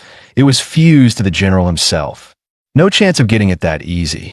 That didn't stop Chenjua. He blurted, "This guy ain't no general. He doesn't deserve a sword like that." The undead system winced. "You're really not afraid of dying, huh?" Predictably, the mummy's lip twitched. Then came a massive blast of wrathful energy. The shockwave blew everything nearby sky high. A chilling aura spread rapidly, as if intending to consume the entire space. Just as everyone braced for disaster, the ominous energy abruptly vanished without a trace. But before they could breathe a sigh of relief, a bolt of pitch-black energy suddenly erupted from the corpse general's body, shooting skyward. Everything it touched withered to dust. The immense pressure made the female ghost tremble, yet deep within that dark force, she sensed something else: fear. Perhaps this was her only chance. At that moment, a giant withered hand lunged straight toward Chenjua. Anyone else would have run for their life, but not our fearless lunatic. Chenjua charged forward and swung his sword, only to be launched backward like a rag doll. The onlookers cheered, thinking he'd landed a critical hit. Their cheers stopped instantly. Chenjua had somehow latched onto the corpse general's back like a stubborn leech, yanking at his cloak while cursing. What kind of knockoff crap is this? What shocked everyone more was the corpse general's face. Was that actual fear? Then the scene shifted. The darkness peeled away, revealing an ancient battlefield. They weren't watching a vision anymore, they were in it. This was the final battle of the corpse general's life. And now they stood right in the center of the clash. War horns blared, soldiers charged, and blades clashed in a storm of steel. Zhou looked like he might faint. But surprisingly, the mighty corpse general also hit the ground, trembling. Just as a spear was about to skewer them, a divine sword dropped from the sky, slicing the weapon clean in half. The newcomer wore black armor and a red plume, exuding righteous might. With every slash of his sword, enemies fell like wheat before the scythe. He radiated heroic energy, as if a god of war had descended. As the spectral battlefield became clearer, everyone finally saw the real general charging at the front lines with unshakable bravery. A surge of respect rose in Chenjua's heart. The general was clearly wounded and barely holding on, but he still stood tall, gripping the war banner. That was the kind of spirit worthy of carrying a nation's fate. Just as the truth seemed revealed, a dark figure suddenly lunged from the pile of corpses. A blade flashed. The general never even saw it coming. His head was severed in an instant. One swing rewrote history. A nameless foot soldier had used betrayal to steal the general's identity and rise to fame. That wicked grin looked exactly like the one on the so-called corpse general standing beside Chenjue. It all made sense now. He was never a hero, just a fraud basking in stolen glory. Face grim, Chenjue bent down and picked up the fallen general's helmet. He placed it solemnly on his head, his heart burning with rage. He gripped his sword tightly, golden light radiating from him in waves. Even the air around him trembled. In a flash, Chenjue burst forward like a golden meteor, blade aiming straight for the imposter's skull. But just before impact, he stopped. The 8 ghost soldiers had already arrived. They weren't targeting Chenjue. No, they surged toward the fake general with vengeance in their eyes. Zhou still felt uneasy. Even if the ghosts got their revenge, what if they turned on the living next? But as the imposter was torn limb from limb, the lingering evil energy finally vanished. The ghostly illusion shattered. Reality returned to normal.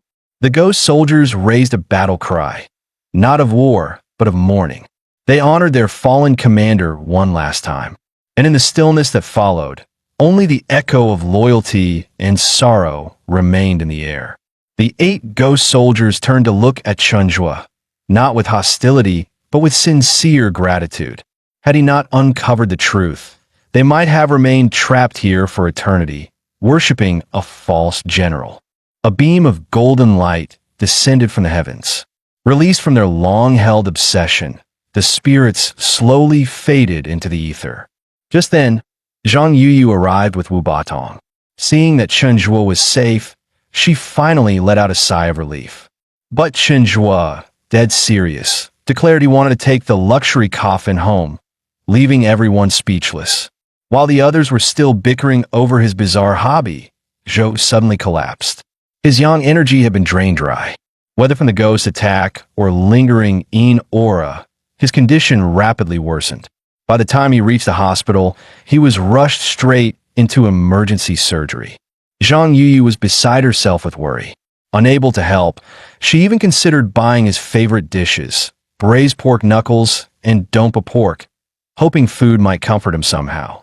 When she turned to take Chenjue home, she noticed his face twisted in pain. "Master, are you okay?" she asked, panicked. Truth was, Chenjue was fine. He just wanted to fake illness and get hospitalized for the food. Zhang Yuyu stared at him, utterly confused, unsure whether to scold him or call a nurse. Meanwhile, in the ICU, machines beeped steadily. Zhou's family stood frozen, holding their breath. The doctors were doing their best, but injuries caused by supernatural forces were still beyond modern medicine. Upon hearing the diagnosis, Mrs. Zhou felt as if lightning had struck her. Tears streamed down her face until the moment Zhou finally opened his eyes. She quickly wiped her tears and stepped forward. "Old Zhou, how are you feeling? I brought your favorite, braised pork knuckles and dompa pork. You made them just for you. Try some." Zhou weakly lifted his hands a few times, but gave up. Instead, he asked in a faint voice, "What's wrong with me?" "Just low blood sugar," his wife said, holding back tears. Their son chimed in, "Daddy, when you're better, let's go to Disneyland together." Zhou knew better. His wife was usually nagging him, but today she was being overly kind. That could only mean one thing. He might not have much time left. Still holding on to his duties as a bureau chief, he asked about Chenjue's condition. But when he saw Chenjue lying there, completely wrapped in bandages with red stains on his chest and arms, guilt flooded his heart. Zhou broke into sobs. "It's all my fault. If I hadn't dragged you to that cursed site, none of this would have happened." What he didn't notice was the ketchup bubbling from Chenjue's nose and a half-eaten bucket of fried chicken by his pillow. His loud wailing finally woke Chenjue, who groggily sat up and immediately flung a chicken drumstick straight into Zhou's face. That bloodstain he had worried about? Just ketchup from Chenjue's chicken binge. Zhou couldn't help but burst into laughter. Remembering how Chenjue once cured Zhang Yuyu's breast lump with nothing but bottled water, Zhou instantly began praising him to the heavens, hoping for a miracle of his own. Chief Zhou praised Chen Zhuo like he was the pride of the entire planet. You're the strongest warrior we've got.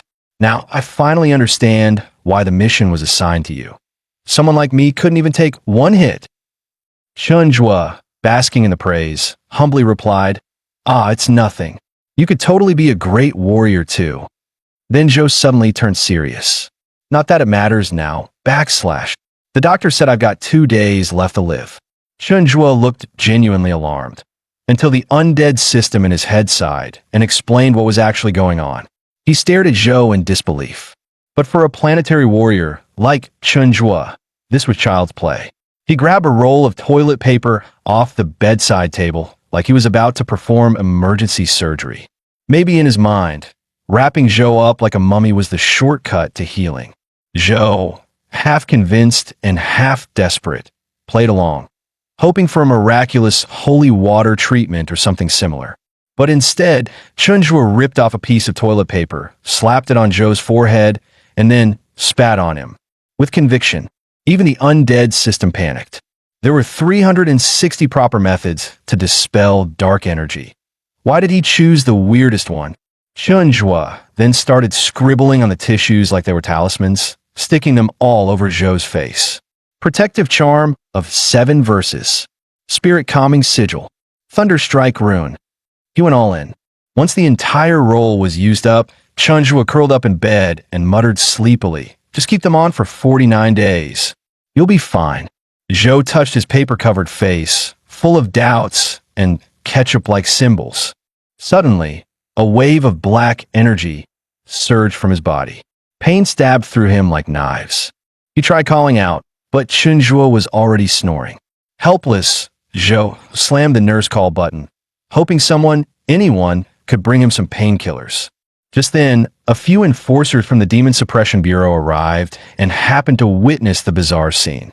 One look at Zhou's condition, and they immediately recognized the heavy, dark energy clinging to him. He had to be the Exorcism Bureau chief and the man involved in the Eye of Sacrifice incident. Still, they didn't rush to help. After all, victims of such cursed energy usually didn't last more than a few days. Later that evening, Chen Zhuo was casually enjoying some fruit in his hospital bed when 2 men in black suddenly pushed open the door. Instinctively, he pulled the fruit basket into his lap, suspecting these guys might be after his food. One of the men gave him a frosty glare, oozing disdain. The female enforcer, worried they'd get a complaint, quickly pulled her partner aside and offered a polite apology. She double-checked a photo on her phone, nodded in confirmation, then stepped back into the room. "Good evening. We're from the Soul Enforcement Bureau," she said in a flat tone. "You were present during the Eye of Sacrifice incident linked to the demon cult, correct?" Chen Zhuo blinked, confused. Before he could say a word, a green ID was flashed in his face, so fast he couldn't even read it before it vanished again. There was a Tier 4 wraith at the scene. The male enforcer said coldly, "This is beyond the Exorcism Bureau's scope. We're here to investigate, and also confirm whether you're a registered cultivator. If not, you may be considered a suspect connected to the demon cult." As he spoke, the woman pulled out a spirit testing stone and, without asking permission, reached for Chen Zhuo's hand to test him on the spot. But Chen Zhuo wasn't having it. Offended by the sudden move, he slapped her hand away with such force that the testing stone nearly went flying. That was the final straw for the male enforcer. His face darkened, and he raised his hand, ready to strike Chen Zhuo. But just as he moved, a large red apple flew through the air and smacked him square in the face. Chen Zhuo glared at them, barking, "Who the hell are you two? Got a screw loose or something? Want to fight? Come on then." The hospital room suddenly turned into a scene straight out of a slapstick action movie. "You just assaulted an officer of the Soul Enforcement Bureau," the male enforcer roared. "Do you have a death wish?" Chen Zhuo smirked and cracked his knuckles. "I don't care if you're from the damn moon." Then, without warning, he lunged at both of them. Just as chaos was about to erupt, Zhang Yuyu entered the room cheerfully, carrying a food tray. "Master, I brought you dinner. Your favorite, braised pork. What she saw made her freeze. Chunjua had one guy in a chokehold and the other pinned under his foot. He casually looked back and said, "Oh, you're here." Zhang Yuyu's eyes widened when she recognized the two bruised faces, officers from the Seoul Enforcement Bureau. She hurried forward and bowed. "I'm terribly sorry, sirs. My master is a bit straightforward." He meant no offense. The male enforcer, now sporting a swollen face, sighed. "You're from the Exorcism Bureau, right? Since we're under the same spirit system and you clearly know this guy, could you please get him to cooperate?" His red-haired partner chimed in. "Yeah, the guy's got issues. The report says he's mentally unstable." Hearing someone call her master mentally unstable made Zhang Yuyu furious. "Watch your mouth. I don't care who you are, Seoul Bureau or not. Don't go insulting my master like that." The red-haired enforcer muttered under his breath. "But he is mentally unstable," Zhang Yuyu snapped. "Get out. If you can investigate, at least send someone with manners." The enforcers quickly backpedaled. "Hey, now calm down. We're all under the same system. We already inspected the site last night. Apart from that giant coffin, there are no leads. That's why we're starting with Chunjua." Zhang Yuyu, mid-bite in her meat, perked up at the word coffin. "Oh, you mean the gift the general gave me?" Chunjua stormed up to them, fuming. "You Seoul Bureau bastards stole my coffin." The redhead's eyes bulged. "What insane power! What rank is this guy?"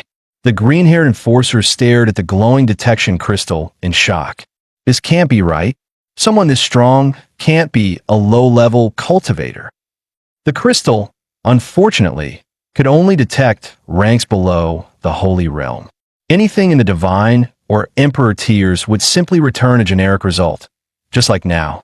Tearing off his bandages, Chunjua turned to Zhang Yuyu and declared, "No need to worry about this, my dear disciple. I'll personally raid that bandit den and get our coffin back." Instantly, his spectral tiger, the ghost girl, and the undead system materialized at his side, all ready for battle.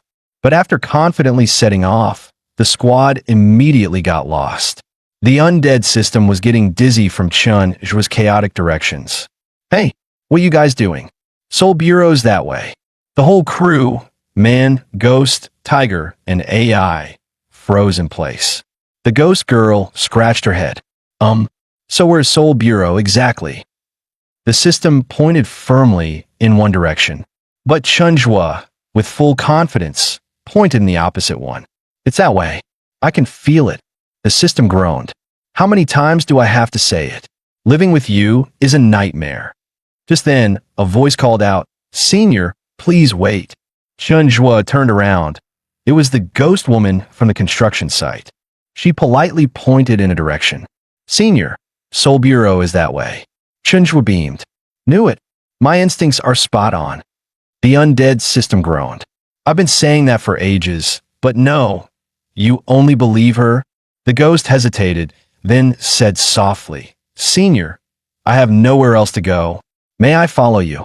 The undead system chimed in. "She's no longer under the Eye of Sacrifice's control. Though only a low-tier wandering spirit, she has the rare 9 constitution and has never harmed anyone. I suggest you make a contract with her." But Chunjua flatly refused. "No thanks. You got a ticklish spot. That's a weakness. Team Dongdanjio doesn't take in weaklings. Goodbye." Instead of being discouraged, the ghost's resolve hardened. "Being ticklish isn't a crime. I'll prove I'm worthy. Just wait," she shouted as she chased after him. But a moment later, a chain of resentment energy coiled around her wrist, pulling her to a halt. The once docile ghost girl now glared with glowing red eyes. "You've heard him before. Stay away." With one brutal strike, she sent the ghost woman flying, crashing into the ground with a thud. Lying there, the ghost woman shouted hoarsely toward Chunjua's retreating figure, "I'm not giving up." Cut to Chunjua now stood before the grand entrance of the Seoul Bureau. The undead system confirmed this should be the place. Chunjua smirked. Behind him, the ghost girl murmured, "It looks way fancier than when I was here." Without hesitation, Chunjua strode toward the luxurious building, completely unaware that the ghost girl and Amber the tiger had both stopped in their tracks, their expressions unreadable. Suddenly, the ghost girl tugged on Chunjua's sleeve, her voice panicked. "We can't go in. We'll be obliterated." The undead system agreed. She's right. The Soul Bureau has a 12-gate exorcism array in place.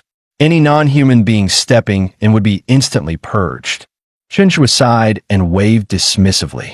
"Fine, you two wait here. I'll handle it." The ghost girl nodded sweetly. "Good luck, master." Just then, the undead system noticed Chunjua pulling out a white bedsheet. "Wait, where do you even get that?" Next second, Chunjua draped the sheet over himself and confidently strode toward the main gate.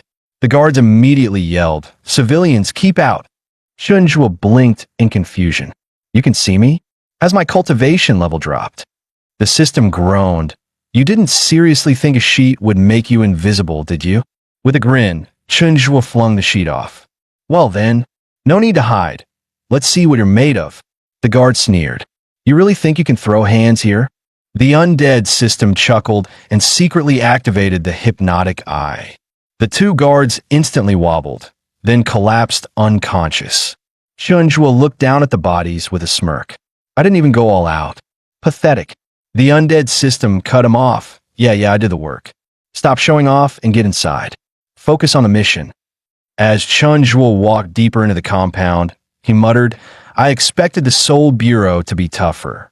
Bunch of pushovers." The undead system snorted. "That's my spell you're bragging about. Whatever, go explore. I'm off to revisit some old acquaintances." 2 minutes later, Chunjua ran into two monks at the end of the corridor. One of them was agitated. "Did you hear? Another sacrificial eye appeared in Jinhai City. The demon sect is getting way too bold." The chubbier monk lowered his voice. "I heard it was taken down by a mental patient. I'm serious, top secret stuff." Just then, Chunjua leapt out from the corner. "Hey, do you guys know where my coffin went?"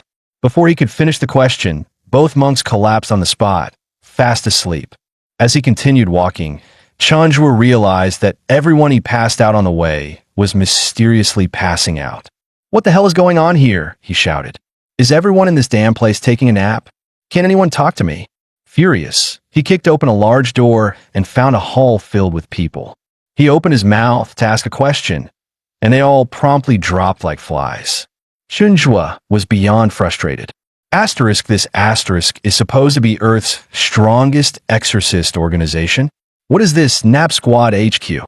Just as he was about to throw a tantrum, the undead system popped up. "Chunjua, good news. I found your giant coffin." It led him to a containment room and explained, "This chamber houses all of the Soul Bureau's most dangerous relics. Your coffin's inside. Let me crack the security code." But seeing Chunjua already balling his fists and about to smash the door open, the system sighed, Forget it. Let me just boost your power and brute force this thing." With a mighty punch, Chunjua shattered the supposedly indestructible vault door wide open.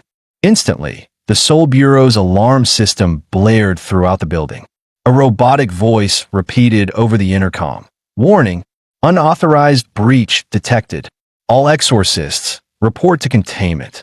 Outside the building, the little girl and the tiger's spirit panicked at the sound. Oh no, something must have happened to Master Chun. Inside the treasure chamber, Chunjua's eyes widened at the mountains of rare artifacts. Still, he scoffed, so many shiny toys, yet they came from my coffin. What bunch of shameless crooks. Then he spotted it, his beloved giant coffin. He leapt toward it like a lost lover reuniting. "There you are. Did they hurt you? Speak to me." The undead system interrupted his reunion. "Can you save the drama for later? The alarm's going wild. This place is crawling with elites. Get out now." Sure enough, a dozen Soul Bureau cultivators burst in, weapons drawn. "Freeze! Hand where we can see them." Chunjua slowly turned, eyes glowing as he unleashed the Eye of Enchantment. Within 2.5 seconds, the entire squad collapsed like dominoes. Too strong, head spinning, they mumbled before hitting the floor. Just then, a deep, thunderous voice rang out. "Hey, kid, leaving already? In such a hurry?" Chunjua turned around to see an elderly man engulfed in flames striding toward him. The old man's tone was icy. You broke into the Soul Bureau, just for a coffin? Chunjua lazily picked his nose and activated his enchantment eye again, but nothing happened. The undead system shrieked, "Crap. That's a Tier 5 cultivator, Master Nanyangzi. Your spell won't work on him." A wave of crushing spiritual pressure crashed over them. The undead system panicked. "Run. This guy's not like the rest. He's the real deal." Nanyangzi spoke with grim authority. "I am the guardian elder of the Soul Bureau. Intruders will not leave in one piece." He stomped the ground and launched forward, his fist blazing with golden energy. "Chunjua, get out of the way!" the undead system cried. But Chunjua didn't dodge. Instead, he met the attack head-on with a punch to Nanyangzi's face, knocking out two of the elder's front teeth. Slinging the giant coffin over his shoulder, Chunjua casually dug at his ear and muttered, "Did he say something?" "I couldn't hear a word through all that mumbling." The undead system sighed. "So, you're just relying on being ridiculously durable, huh?" Outside, the red-haired exorcist and his bespectacled partner staggered back, leaning on each other. "HQ told us to be friendly, maybe even recruit him. But how the hell are we supposed to deal with a guy who hits like a truck and acts like a fool?" As they reached the front gate, they saw the guards still passed out cold. "Hey, wake up," the redhead shouted. "What the hell is going on inside?" Meanwhile, back at Jinhai City Hospital, Director Zhou slowly opened his eyes. Gazing upward weakly, he murmured, "What a beautiful figure. Are you an angel?" "Am I in heaven?" A slick-haired doctor walked over, grinning. "Director Zhou, you're finally awake." Zhou blinked a few times and recognized the face. "Dean's son? You scare me. So how's my condition?" Dean's son handed him a medical report, his expression serious. "Take a look. Your organs were being rapidly corroded by dark energy. Frankly, it was fatal. But now your body's almost fully recovered. It's a medical miracle." Zhou let out a long sigh of relief, eyes lighting up. "For real? That's amazing. I guess I'm not dying today after all." But then Dean's son leaned closer, lowering his voice. "That talisman on your forehead, the one who placed it, was it someone named Chunjua?" Zhou nodded firmly. "Yes, he's my subordinate, and my salvation." At that moment, Zhang Yu burst through the door, her face pale with panic. "Director, something's wrong. My master stormed into the Soul Bureau." Zhou's expression froze in horror. "Is he out of his mind? That place is crawling with high-level cultivators." He immediately threw off the blanket and tried to get up. "We have to stop him before he gets himself killed." Zhang Yu rushed to support him. "Director, are you sure you're okay? Want me to remove that talisman now?" Zhou instinctively clutched his forehead. "Don't touch it. That thing's keeping me alive." After the two hurried out, Dean's son stood alone, his face darkening. He muttered to himself, "A single piece of paper that can heal spiritual rot.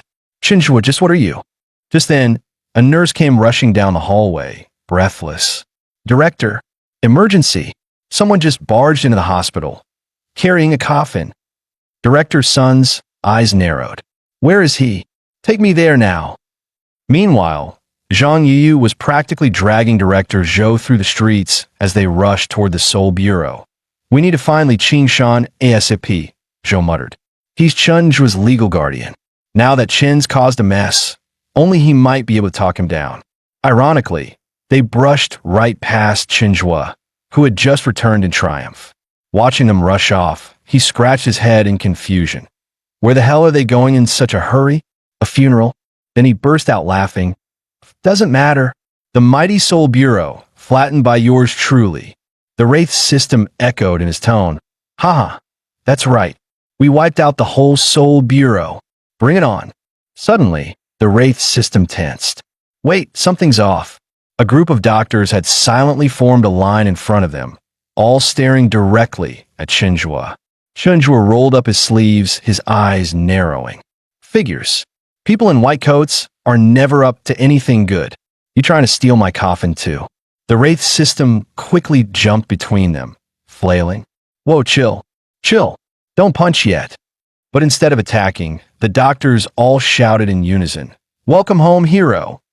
Turns out, Word had spread that Chunjua's little talismans could cure severe cases of dark energy corrosion. Dean Sun had arranged a full hero's welcome ceremony. A junior nurse leaned toward him, whispering nervously, "Sir, are you sure this guy will cooperate? Isn't he technically, mentally unstable?" Sun replied calmly, "Don't worry. I've reviewed his interactions with Director Zhou. This guy might be the key to solving our ghost house epidemic." With that, he stepped forward, extending both arms in welcome. "Chunjua, our great hero, welcome back. I'm Dean Sun Tong from Jinhai Hospital. Everyone here's heard about how your talismans saved Director Zhou. We'd love to get to know you better." The undead system instantly warned him, "Careful. These lab coats look shady." Chunjua narrowed his eyes. "I don't want friends. Hands off my big coffin." Director Sun sighed, his 3 lonely strands of hair trembling in despair. He gestured to his assistant. Plan A failed. Time for Plan B. 2.5 seconds later, a nurse rolled over a little girl in a wheelchair. The girl looked up with a sweet smile. "Hi, big brother. Are you a real hero?" She excitedly pulled out a piece of candy from her pocket and held it up. "Mr. Hero, can we be friends? I'll give you all my secret candy stash." The undead system scanned her immediately. This kid's also infected with dark energy. Her legs are nerve damaged, so that's their play. They want you to heal her. Chunjua's face darkened. Damn it, they're using a human child to bait me? A true intergalactic warrior never sympathizes with enemy offspring. As he hesitated, the little girl once again offered the candy, eyes sparkling with hope. Chunjua clenched his fists. Crap, she's kinda cute. I'm gonna crack. He finally took the candy. The undead system lost it. You idiot. You're so eager to heal others. How about curing your own madness first? Chunjua stared at the candy, turning it over in his hand. Suddenly, his expression sharpened. He tossed it into the air and began chanting. The candy glowed red midair. The undead system seized the chance and modified its ingredients, transforming it into a powerful healing pill, Tortoise Essence Elixir. As the candy returned to his palm, it shimmered even brighter. The doctors gasped, "Look, that candy is glowing." Just when everyone thought he'd give the candy back to the little girl, Chunjua unwrapped it on the spot and popped it straight into his mouth. The undead system was dumbfounded. "You absolute moron. That candy was for the kid." But Chunjua calmly looked at the girl and said, "Come on, try walking." The girl blinked nervously. But I can't move my legs." The system lost it. "What the hell are you doing? Weren't you going to heal her?" Chunjua gently placed his hand on her head and said softly, "Hand over the thing you're sitting on, and your legs will listen to you again." The system sighed in disbelief, but had no choice.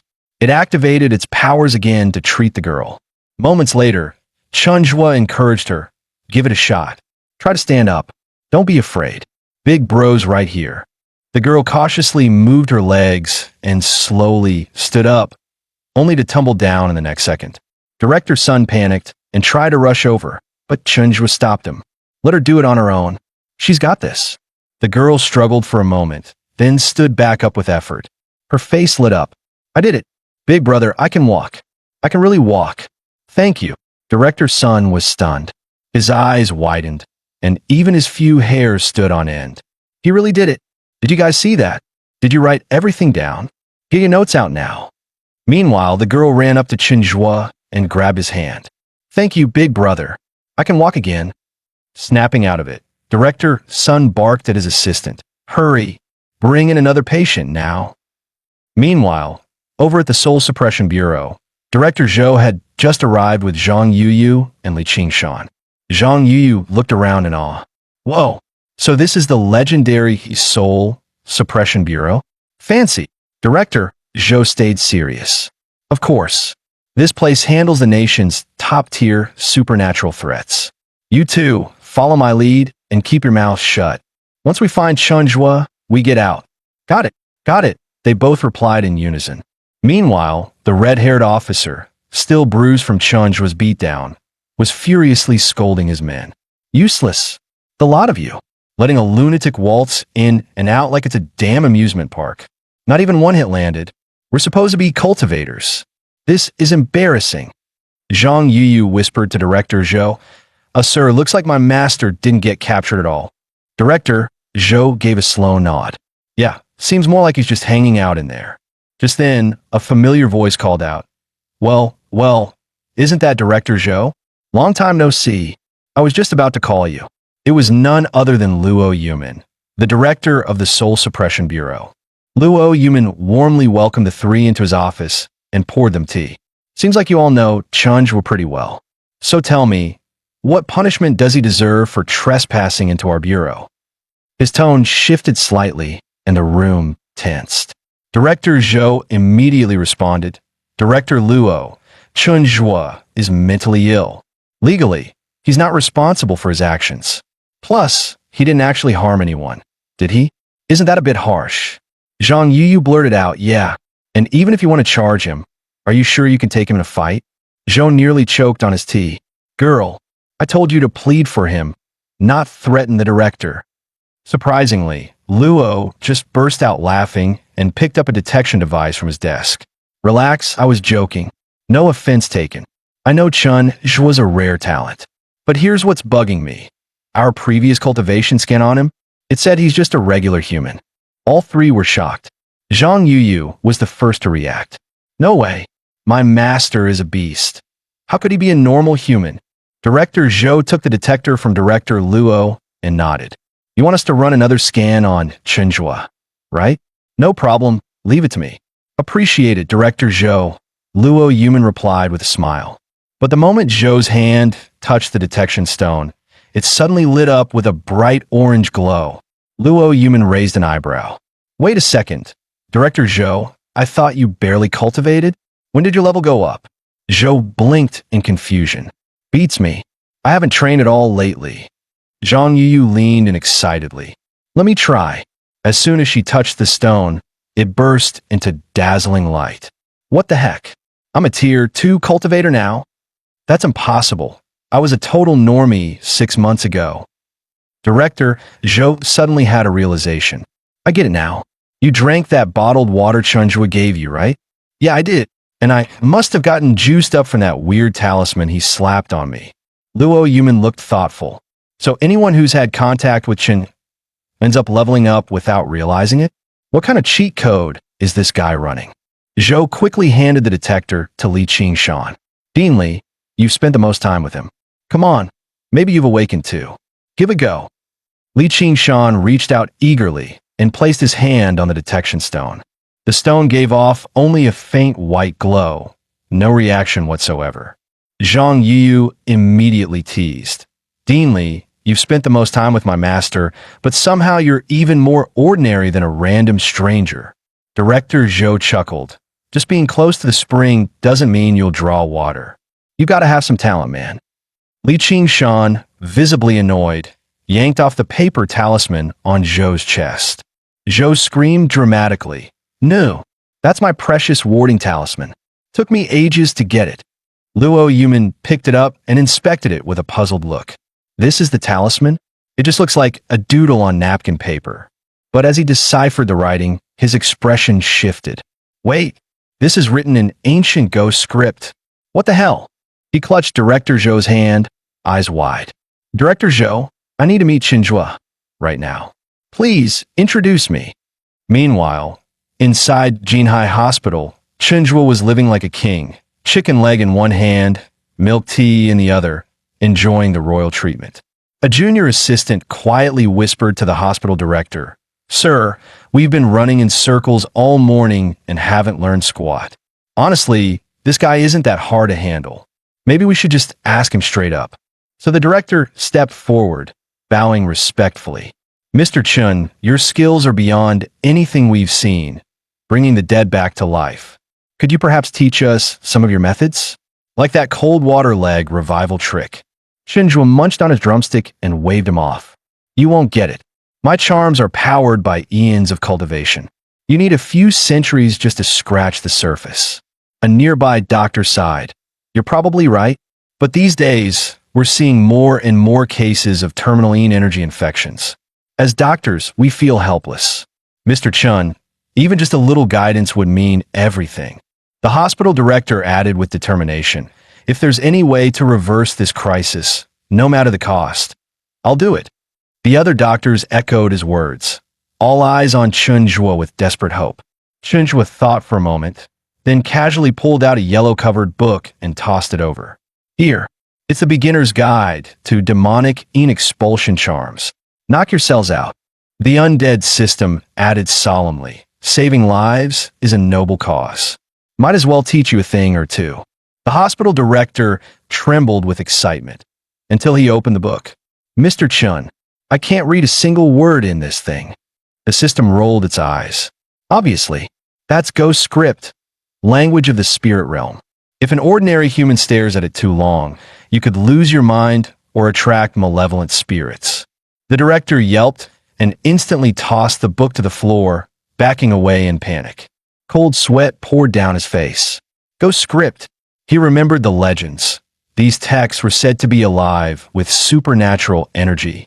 Chunjua scoffed, picked the book back up, and sneered. "See? I knew you'd chicken out. Scared of a few symbols. Whatever. Can't blame you. It's your life on the line, after all." He swept his gaze across the room, his tone turning cold. "So, I'll ask just once more. Do you want to learn or not?" Silence fell, until one brave soul stepped forward. "Director, I'll learn. I've got 2 brothers at home. They can carry on the family name. If my parents ask, tell them I left to save the world." Another doctor followed. "Hell yeah, count me in. I've spent my whole life trying to heal people, and now there's a chance to do even more. I'm not backing down." More voices joined in. "I'm in too. Me 3. We all want to learn." The director was visibly moved, his voice shaking. "You crazy bastards. You've got guts." He grabbed the ghost script book from Chunjua with both hands, his eyes burning with determination. "Mr. Chun, we're ready. No one's backing out." Even the undead system was stunned. "Huh, weak as they are, they've got real backbone. Impressive. Didn't see that coming." The hospital director made a snap decision. "Everyone, to the conference room. We're holding an emergency meeting right now." As the group began rushing out, a familiar voice called out, stopping Director Sun in his tracks. It was Director Zhou and his team just arriving. "Director Sun, what's going on? Why the sudden panic?" Zhou asked. Sun's eyes lit up. "Director Zhou, you're back. You won't believe it. Chunj was a miracle worker.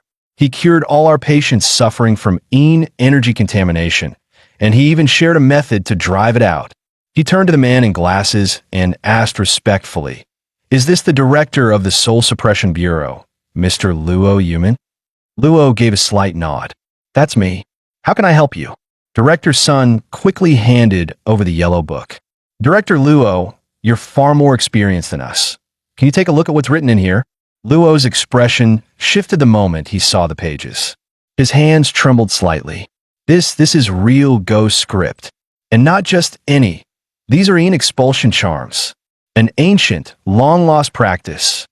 He grabbed Sun by the shoulders, eyes gleaming. "Director Sun, this book is invaluable. I'll dispatch soul suppression cultivators immediately to help your staff study it. If these charms really work, if they can purge energy on a large scale, then the tide will finally turn. Humanity could go from surviving to fighting back." Without another word, he threw open Chunjua's door. Inside, the man was still munching on his chicken leg like nothing was happening. Luo stepped in with reverence in his voice. "Chunjua, just who are you really?" Chunjua sat comfortably in his hospital bed, chicken leg in hand. When the door suddenly slammed open, he frowned in annoyance. Who the heck is this silver-haired cyclops barging in like he owns the place? Ever heard of knocking? The undead system gasped. "Whoa, that's a tier 5 cultivator, top of the food chain in the human world." Luo Yuman rushed in with 2 massive bags of snacks, smiling like a politician during an election. "Master Chunjua, I'm Director Luo of the Soul Suppression Bureau. I came personally to apologize." Chunjua let out a cold snort and didn't even look up. Then, BEM, he launched a flying kick. "You soul suppression goons dared to steal my precious coffin? What, you a bunch of grave-robbing thugs? And you, the head thug, have a nerve to show up here. Luo dodged frantically, waving his hands. Please, Master Chun, calm down. This is all a misunderstanding. Let me explain. But Chunjua wasn't done yet. Just as he was winding up for round 2, Director Zhou and his team rushed in and held him back. Zhou tried to calm him down. Master, wait. It really was a misunderstanding. They didn't mean to touch your big coffin. Luo quickly jumped in, still holding the snacks. Yes. I swear I came to apologize. I even brought your favorite spicy strips, tofu skins, and snail noodles. Chunjua narrowed his eyes. Oh please, you showing up like a weasel wishing the chicken a happy new year? I'm not buying it. Ow! With that, he gave Luo a swift kick, sending him flying out the door. He slammed it shut behind him with a loud bang, leaving the room in total silence. Chunjua stormed at the trio, fuming. You three got bird spit in your eyes or what? Can't even tell good from evil? And you, my dear disciple, you've been hanging out with these clowns? You've broken this master's heart. He pointed at Director Zhou. Hole 7, you've let the humans corrupt you. You've disgraced the honor of the planetary warriors. The trio instantly bowed their heads, begging for mercy. Zhang Yiyu lowered her voice. Master, I was wrong. I was blind and naive. I didn't realize their true nature. Director Zhou spoke solemnly. Oh, brave Hole 1, forgive me. I was injured and confused. I swear, my loyalty has never wavered. Li Qingshan chimed in quickly. I knew that old white-haired guy was shady. He was totally here to steal something. Meanwhile, outside the door, Luo Yuman stood awkwardly, mumbling to himself. This door's got some solid soundproofing. Weren't they supposed to vouch for me? Why do I feel like I'm being slandered? Behind him, 2 young nurses whispered to each other. Hey, isn't that the director of the Soul Suppression Bureau? What's he doing eavesdropping outside a psych ward? The other nurse frowned. No way. Director Luo, peeping at patient rooms? Don't be ridiculous. Time flew by, and in the afternoon, Chunjua stood proudly at the gates of the mental hospital, arms raised. Hole 1 has officially recovered and returned home. Director Zhou raised his hands too. Haha. Hole 7 has also recovered and returned. Slam. Li Qingshan slammed the door shut in his face. Zhou blinked. Wait, this isn't even my house. Inside, Li Qingshan led Chunjua down the hall. That's more like it. Chunjua, this is your real home. Qingshan Hospital. What were you doing freeloading at someone else's place? Come on, we even prepared a surprise gift for you. Chunjua's eyes lit up. For real? Don't tell me. Is it the super ultra mega boom boom meat crunch? As Chunjua entered Qingshan Hospital, Luo Yuman leaned toward Director Zhou and whispered, Didn't you say familiar surroundings would make it easier for me to approach him? He's back at Qingshan now, and he still won't even look at me. Zhou replied with a serious tone, Director Luo, chasing after Chunjua takes patience. When I first tried to win him over, it was a nightmare. Trust me, just stick to him like glue. That's the only way. Meanwhile, Li Qingshan led Chunjua to a new room. Chunjua, this one's for you. Spacious, sunny. It's a private suite, personally approved by headquarters. Your very own space. Chunjua squinted. For real? You guys suddenly jumma nice. Zhou swooped in and slung an arm around his shoulder. Of course. It's all headquarters doing. You, Hole 1, are a war hero. You deserve better than bunking with the normies. That did it. Chunjua ran inside, delighted. Woo! This room is like 5 times bigger than my last doghouse. Zhou smirked to himself. Perfect spot. Right by the back gate. Easy to sneak out. No more getting blocked by Old Li. Suddenly, Chunjua barked. Hey, what you two standing there for? Go bring over my big coffin. Li Qingshan gave a helpless grin. That's a bronze coffin, bro. You think we're moving that with our bare hands? They gave it a few tries, then surrendered to reality and called for backup. After hours of backbreaking work, a whole crew finally got the coffin moved. Everyone was drenched in sweat, chanting, Heave ho! Heave ho! Meanwhile, Chunjua sat cross-legged in a corner, calmly meditating like a Buddhist monk with zero involvement. That's when Luo Yuman crept in, holding a bag of ice cream, and wearing his most humble smile. Master Chun, I brought you some treats. You've been working hard. Thought a little ice cream might help you cool off. Really, it was all a misunderstanding. We at the Soul Suppression Bureau only meant to clean the coffin up a bit. We never intended to take it. Chunjua glanced at him, slightly moved. Huh. The guy might actually be trying. The undead system muttered approvingly. Not bad. Looks like this guy might be getting somewhere. Luo Yuman kept buttering him up. Master Chun, even in this blazing heat, you still find time to train. Your dedication is truly inspiring.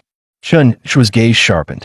You know you've got some potential, but you clearly lack the essence of true cultivation.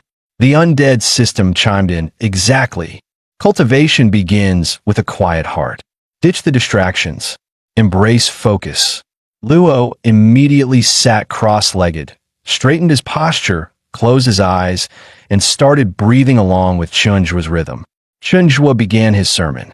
To cultivate is to cleanse the soul. Cut your worldly ties.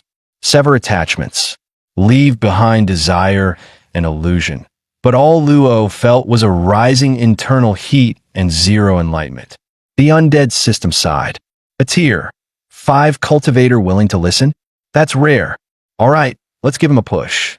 With that, it cast a mild hypnotic technique, pulling Luo into the spirit realm. 1 second later, thud. Luo collapsed face first, fast asleep. Chunjua shrugged. Hey, I didn't touch him. He knocked himself out. The system snorted. Useless. A tear. 5 cultivator taken out by a little heat stroke. 2.5 minutes later, Chunjua stood up solemnly. Training is over. Time to protect the foolish masses again. The undead system rolled its eyes. Please, you're only not passed out cause you powered up on 5 ice creams. Meanwhile, Zhang Yuyu was browsing the ice cream freezer outside a convenience store. It's way too hot today. Maybe I should get one for Master too. The moment she made her decision, her vision blurred, and her ice cream vanished into thin air. Turns out, Chunjua had snuck in like a ninja and snatched it right from her hand. The undead system exploded. This is your idea of protecting humans. You little thief, stealing from your own disciple now. Zhang Yuyu sighed and headed back to the convenience store, buying 2 more ice creams. Maybe I can ask the Bureau to reimburse this, she muttered bitterly. But the moment she got them, whoosh, a mini tornado blasted past, and the ice creams vanished. Again, she trembled with rage, screaming into the distance. Master, give me back my ice cream. Chunjua was already sprinting away, ice cream in mouth, laughing like a maniac. Huh, my beloved disciple's mad now. The undead system joined in gleefully. Faster, faster. She's gaining on you. After several rounds of this absurd chase, Chunjua finally collapsed onto his bed. Phew, protecting my disciple really drains me. Gotta rest. The system groaned. You mean running away while stealing snacks? And don't forget who gave you the speed boost, you ungrateful brat. Just as Chunjua was dozing off, the system muttered sarcastically.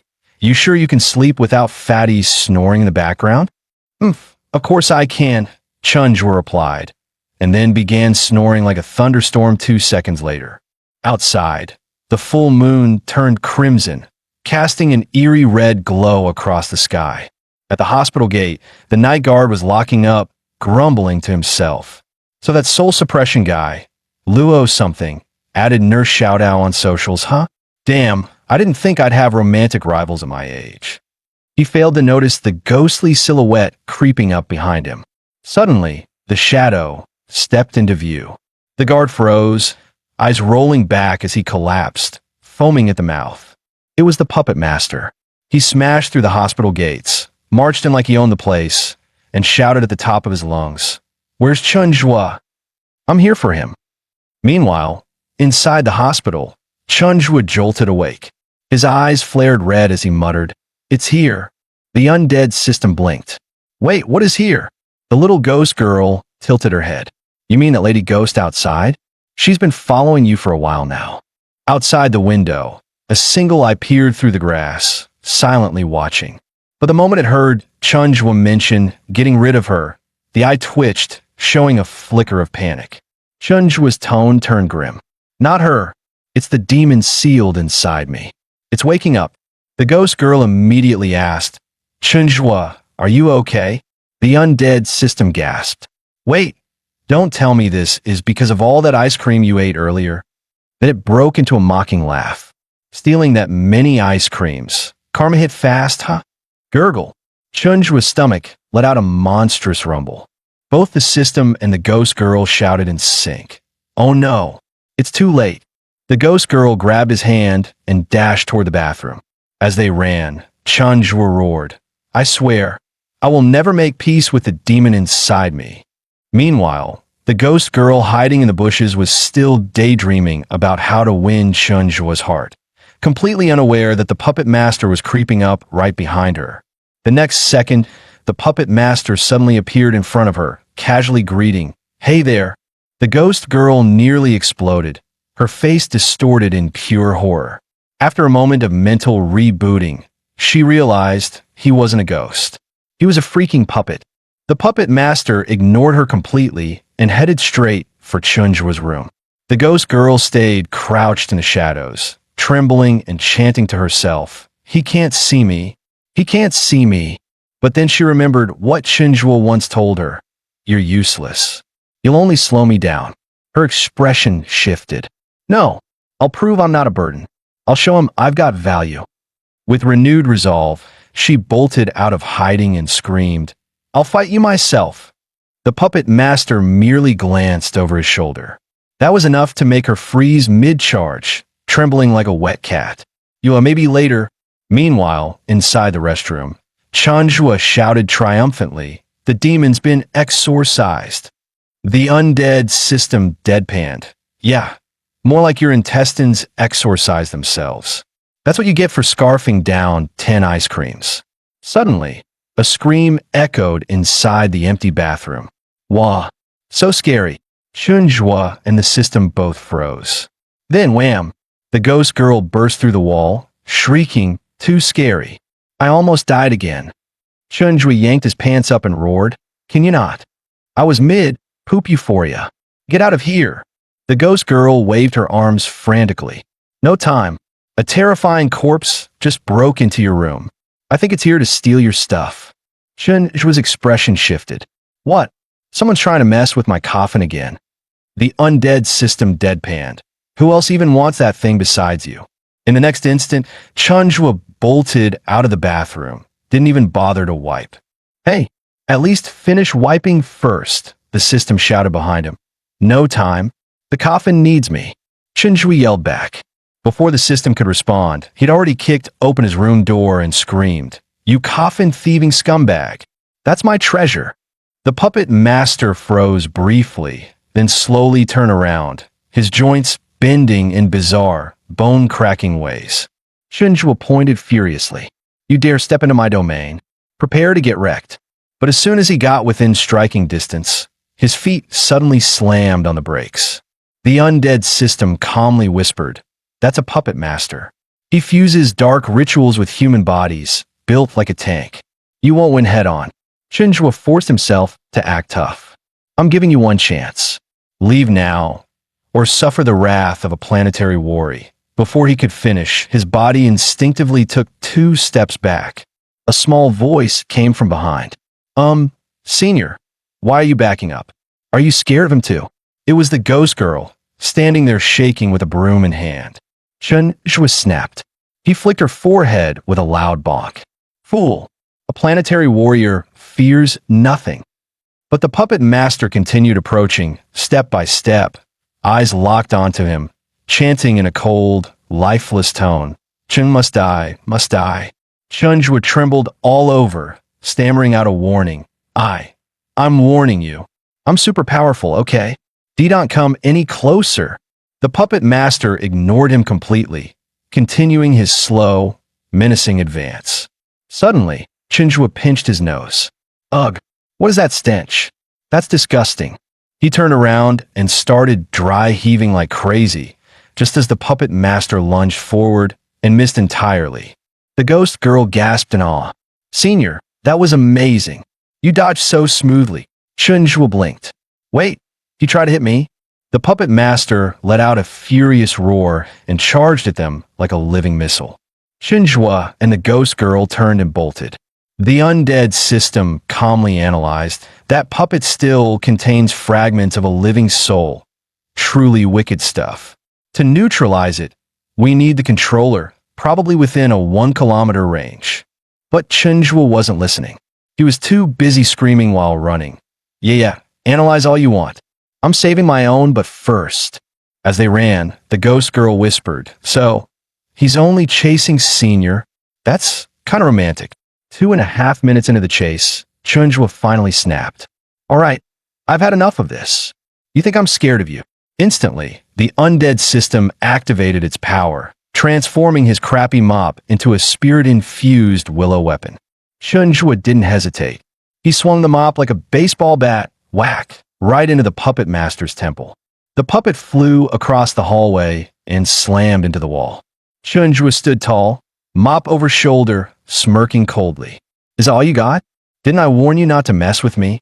The very next second, boom, a deafening explosion rocked the hallway. Flames erupting, smoke billowing everywhere. The undead system quickly warned, "Heads up, that puppet body's tough as hell. He's not done yet." Sure enough, as the smoke cleared, the puppet master was lying flat on the ground, completely intact. Suddenly, he let out a blood-curdling roar as cracks began spreading across his body. Chenjua squinted. "Wait, why is he cracking open like a watermelon?" Before the system could answer, kaboom, the puppet master self-destructed without warning. Chenjua instinctively shielded his face with his mop, only for the mop to instantly burst into flames. When the fire died down, Chenjua stood there covered in soot, fuming. He smacked the floor with his flaming mop and shouted, "This is a hospital. No open flames allowed." He began sweeping the floor aggressively, muttering nonsense. The system frowned. "What are you even doing now?" Making up another dumb move. 2.5 minutes later, the undead system's eyes widened. "Wait, are you actually forming a seal? Okay, fine, I'll help." With a flash of power, the system activated circle lockdown over the glowing ring Chenjua had swept, instantly sealing the puppet master within a glowing trap. In that very instant, a beam of light shot down from the sky, trapping the puppet master within a glowing seal. Chenjua chuckled triumphantly. "Heh, you're stuck now, sucker." The ghost girl came rushing over, beaming. "Senior, you're amazing." Chenjua puffed out his chest. "Of course. We planetary warriors fear nothing." The undead system sighed. "Every day feels like a live-action sitcom with this lunatic. Thank goodness I've got fast reflexes, or I'd be toast." Inside the glowing trap, the puppet master began growling, a strange, muffled gargling sound. Then out of nowhere, he dropped to his knees and croaked, "Please kill me." Chenjua blinked, completely thrown off. A ghostly projection emerged from the puppet master's body, his soul, bound in chains, trembling within the rotten husk. "Please, I beg you, end this suffering." The ghost girl tugged on Chenjua's sleeve. "Senior, he's suffering. Please help him." The undead system explained. He was forcibly turned into a puppet. His soul's trapped in a rotting corpse, can't live, can't die. It's torture. Hearing that, Chenjua fell silent for a moment, then slowly approached the trapped puppet. He crouched down and asked, "These chains on you, someone bullied you, didn't they?" The ghost's soul nodded weakly. Chenjua raised his hand dramatically. "Then it's time you bully them back." Without hesitation, he grabbed one of the chains and pulled hard. The undead system panicked. "What? Dude, you're out of your damn mind again." "This guy's unbelievable," it muttered, but still activated its powers reluctantly. With a booming break, command, and a sharp snap, the soul chain shattered. The puppet's soul stared in disbelief, then burst into tears, dropping to its knees in gratitude. Thank you. Thank you. I'm finally free." Chenjua instantly went full drama king, striking a grand pose as he declared, "From this moment on, you're free and 10 times stronger." The undead system was deadpan. "What kind of nonsense is that? And guess who has to clean up after you?" Still, It gave in and unleashed a beam of golden light, temporarily boosting the puppet master's power. The puppet howled as the light engulfed him.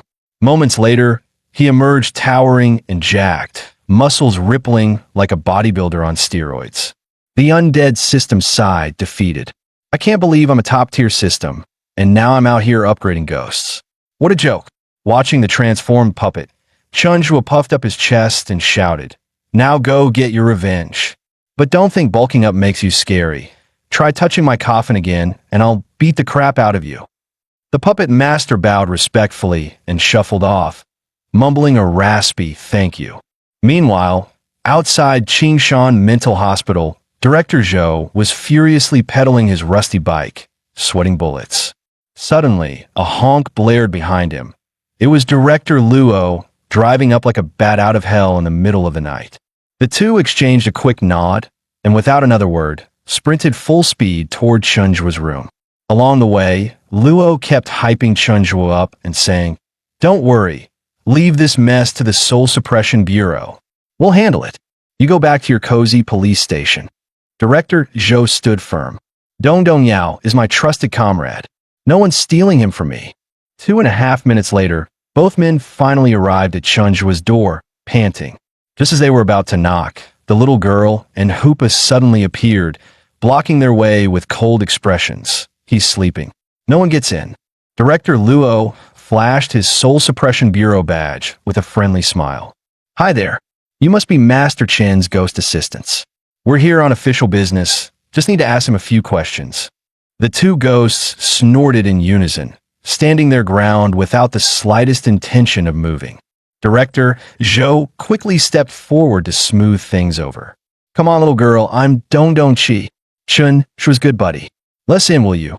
She hesitated, then reluctantly moved aside, recalling that Chunjua seemed to trust this old man. The two directors squeezed their way to Chunjua's giant coffin and tried shouting to wake him. But no matter how loud they were, he kept snoring like a hibernating bear. Desperate, they tried pushing the coffin, but it wouldn't budge an inch. Luo frowned. "Weird. Did this thing get heavier? Guess our master Chen's out cold, literally." Zhou, dripping with sweat, gasped, "This is hopeless. We're not waking him up." Just then, hurried footsteps echoed outside the door. "Director, urgent news. There's a fire near Yanhua Complex. Possible ghost-related incident." Luo's expression hardened as he exchanged a glance with Zhou. "Let's head to the scene. Fast." Zhou nodded, and the two darted off without hesitation. Meanwhile, deep inside Yanhua Complex, a rogue Taoist was chanting incantations, clutching a talisman in one hand and a peachwood sword in the other. His two disciples whispered nervously, "Senior brother, doesn't Master seem a bit off today?" No sooner had the words left their mouths than the Taoist suddenly spat out a mouthful of blood. His eyes widened in fury. "Damn it! Someone broke my control spell. That puppet master is no longer under my command." One of the disciples gasped. "Impossible.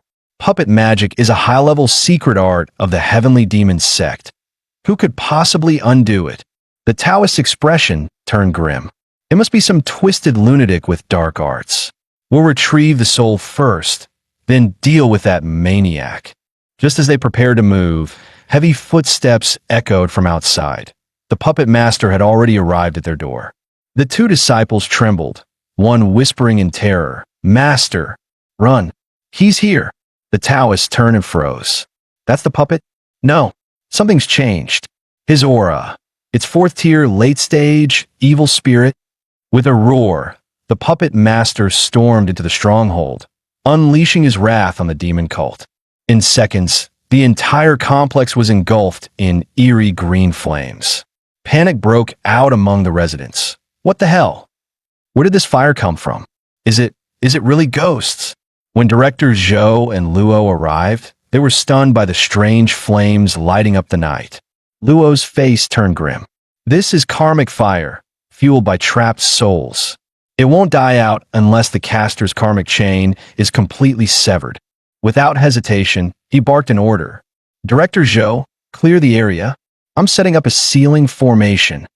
As Zhou hustled to evacuate the crowd, He failed to notice a familiar face watching from the shadows, the same Taoist, now blending into the onlookers, eyes cold and vengeful. The young disciple of the heavenly demon's sect stood frozen, tears streaming down his face as he stared at the blazing green flames. Master, senior brother, rest in peace. I swear I'll avenge you. Just 2.5 hours earlier, the puppet master had stormed into the sect's hideout, seeking bloody revenge. Caught off guard, the sect members panicked. The elder in yellow robes drew his peachwood sword and barked, "Stay calm. If I killed him once, I'll kill him again." With a flick of his hand, he activated a secret technique, ordering the disciples to swarm the puppet master. For a while, they had the upper hand. But in a desperate last stand, the puppet master ignited his own soul, forcefully ascending to fourth-tier evil spirit. In a blaze of fury, he burned through their formation, taking the elder down with him. The young disciple watched helplessly, eyes full of grief. Thanks to his senior brother's last-minute protection, he barely escaped. As he stood mourning, a voice suddenly interrupted. "Hey, little Taoist, why the tears? Did your house catch fire or something?" Chunjua had strolled up, confused, tilting his head as he stared at the crying boy. The disciple was caught off guard and stammered. "And no, it's not that." Chunjua glanced around at the chaos and smirked. "Oh, I get it. You're just here for the spectacle?" "Same here, buddy." Suddenly, Chunjua spotted some familiar faces in the crowd. "Hey, isn't that Dong Dong Chi and Old White Hair?" He clapped the disciple on the shoulder with a grin. "Lucky for you, I know folks in both the Spirit Patrol and Soul Suppression Bureau. Come on, I'll get you a front row seat." The disciple panicked. "No, really, I'm fine right here." But Chunjua was already dragging him forward cheerfully. "Nonsense. Don't be shy." Director Zhou turned around and lit up with joy. "Dong Dong Yao, you're finally here." Director Luo also stepped forward, beaming. "Master Chun, thank heavens you've come." The young Taoist, still being dragged by Chunjua, looked completely confused. Who is this guy? Why are the Soul Suppression Bureau agents being so respectful? Wait, did he already realize I'm from the Heavenly Demon Sect? Flustered, the disciple quickly said, I just remembered something urgent at home. Gotta go." But Chunjua frowned. "What?" "We just got to the front row to enjoy the show." The young man struggled to pull away. "I told you I didn't want to come. You dragged me here." In the scuffle, the demon sect's sigil behind his collar became visible. Director Luo and Director Zhou spotted it instantly. "That's the Heavenly Demon Sect's mark." Without hesitation, Zhou tackled him to the ground. "I knew it. You're the one stirring up all this chaos." Luo shouted, "Don't move. Since you came here yourself, don't expect to leave." Chunjua blinked in confusion. "Wait, what's going on?" Luo gave Chun a thumbs up. "Master Chun, you really are something. How did you know he was a spy?" Chunjua scratched his head sheepishly. You're praising me again." The undead system grumbled. "Unbelievable, it actually worked. Total dumb luck." Suddenly, a thunderous boom erupted behind them.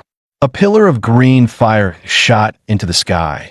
Panic screams filled the air. "Earthquake! Everyone run!"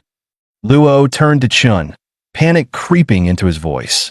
"Master Chun, can you extinguish this ghost fire? The Soul Suppression Bureau will owe you big time." Meanwhile, the undead system completed its scan. "This isn't ordinary fire. It's karmic flame triggered by the puppet master's death." Zhou leaned in and whispered, "Dong Dong Yao. Director Luo's been at this for hours and barely made a dent. He's out of options." Chunjua crossed his arms and snapped, "Hey, Dong Dong Chi, how could you talk behind his back like that? At least White Hair knows how to wave his hands around and look useful. What do you do? Suck up and stir air." Zhou looked aggrieved after the scolding and muttered, "Well, I admit I'm not that strong. If I were like you, Dong Dong Yao, the planet wouldn't have sent me to be your assistant." Chunjua rolled his eyes. "You're not just weak. You're the MVP of mediocrity." Then he flicked Luo on the forehead. "And you're a total muggle. Told you to practice. What happened?" Director Luo scratched his head, forcing a smile. "You're right, Master. I'm just not gifted, but about this fire, what should we do?" The undead system interjected, exasperated. Enough stalling. The puppet master can't hold out much longer. Chunjua struck a heroic pose. Fine. Leave it to the planet's bravest warrior, Dong Dong Yao. Seeing Chun was about to make a move, Luo whispered to Zhou, I'm going in to witness the master's method firsthand. You wait here. Zhou protested. No way. I'm going too. The two shouted in unison. Dong Dong Yao, wait for us. Chunjua looked back at them and scoffed. If you really insist, don't slow me down. Zhou stuck a talisman on his forehead while muttering nervously. So this is ghost fire. Creepy stuff? As they entered the blazing area, they saw two spirits locked in a fierce aerial duel. Luo murmured in awe. To give up reincarnation for revenge. That's some deep hatred. The undead system added calmly. The puppet master chose the path of vengeance. The enemy must be the dark cultivator who once enslaved him. Shen looked down at a charred patch of ground. What's this black mess? The system replied, scorch marks left by karmic fire. Nothing remains, not even bones. Chun shouted up at the fighting spirits, annoyed. Hey, no open flames indoors. You're grown men, act like it. The yellow-robed Taoist exploded in rage and lunged at him. Chunjua, you ruined everything. Die with my disciple. Chen responded with a single casual slap that sent the Taoist flying across the room. The puppet master froze mid-air, utterly stunned. Chen walked up to him. Didn't I tell you? No fire indoors. The puppet master lowered his head. Sorry. Chen scolded him harshly. If sorry fixed everything, we wouldn't need the police. Were they professional apologizers? The undead system added coldly. Exactly. We gave you freedom, and you chose self-destruction. Pathetic. The yellow-robed Taoist trembled with fury and roared. You killed my disciple, and now dare to ignore me? Even if I perish, I'll take you all with me. With that, he lunged forward, launching another deadly strike at Chunjua. Luo shouted in panic, Master Chun, watch out. He's going all in. But before the attack could reach Chun, a golden blur shot forward like lightning. It was the puppet master, the very one Chun and the undead system had scolded earlier, throwing himself in front of Chun to block the attack. The Taoist's face twisted in rage. You cursed abomination. Still getting in my way? Why won't you just die? Don't touch him, the puppet master roared back. In the next instant, the two spirits launched skyward, locked in a deadly clash. The undead system gasped, no. He's burning his soul again. He's trying to take the Taoist down with him. Chun frowned, frustrated. Why fight to the death? Just run, you fool. Damn it, I've got to help him. Sensing danger, the Taoist began gathering soul energy and shouted maniacally. If I'm going down, I'm taking you all with me. The undead system warned urgently. He's preparing to self-destruct. As Zhou and Luo braced for impact, ready to meet their end, nothing happened. At the last second, the puppet master had surged forward and contained the Taoist's explosive energy with his own body. The undead system, voice low, murmured, he absorbed the blast, but that means he's done for. 2.5 seconds later, the golden-purple orb hanging in the air shattered into pieces. Chunjua stepped toward the fading remnants of the puppet master's soul, sighing, You foolish muggle. What were you showing off for? With me here, was there any need for that? The puppet master murmured weakly, I'm sorry. Chun waved his hand dismissively. Forget it. If there's a next life, come find me again. The puppet master forced a faint smile. Just as he reached out to touch Chun, his form crumbled into particles of light, dissolving into the night.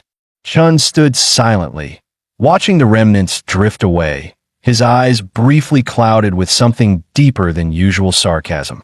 Zhou leaned toward Luo and asked softly, Luo, when a soul disperses like that, there's no reincarnation, right? Luo nodded solemnly. No second chance.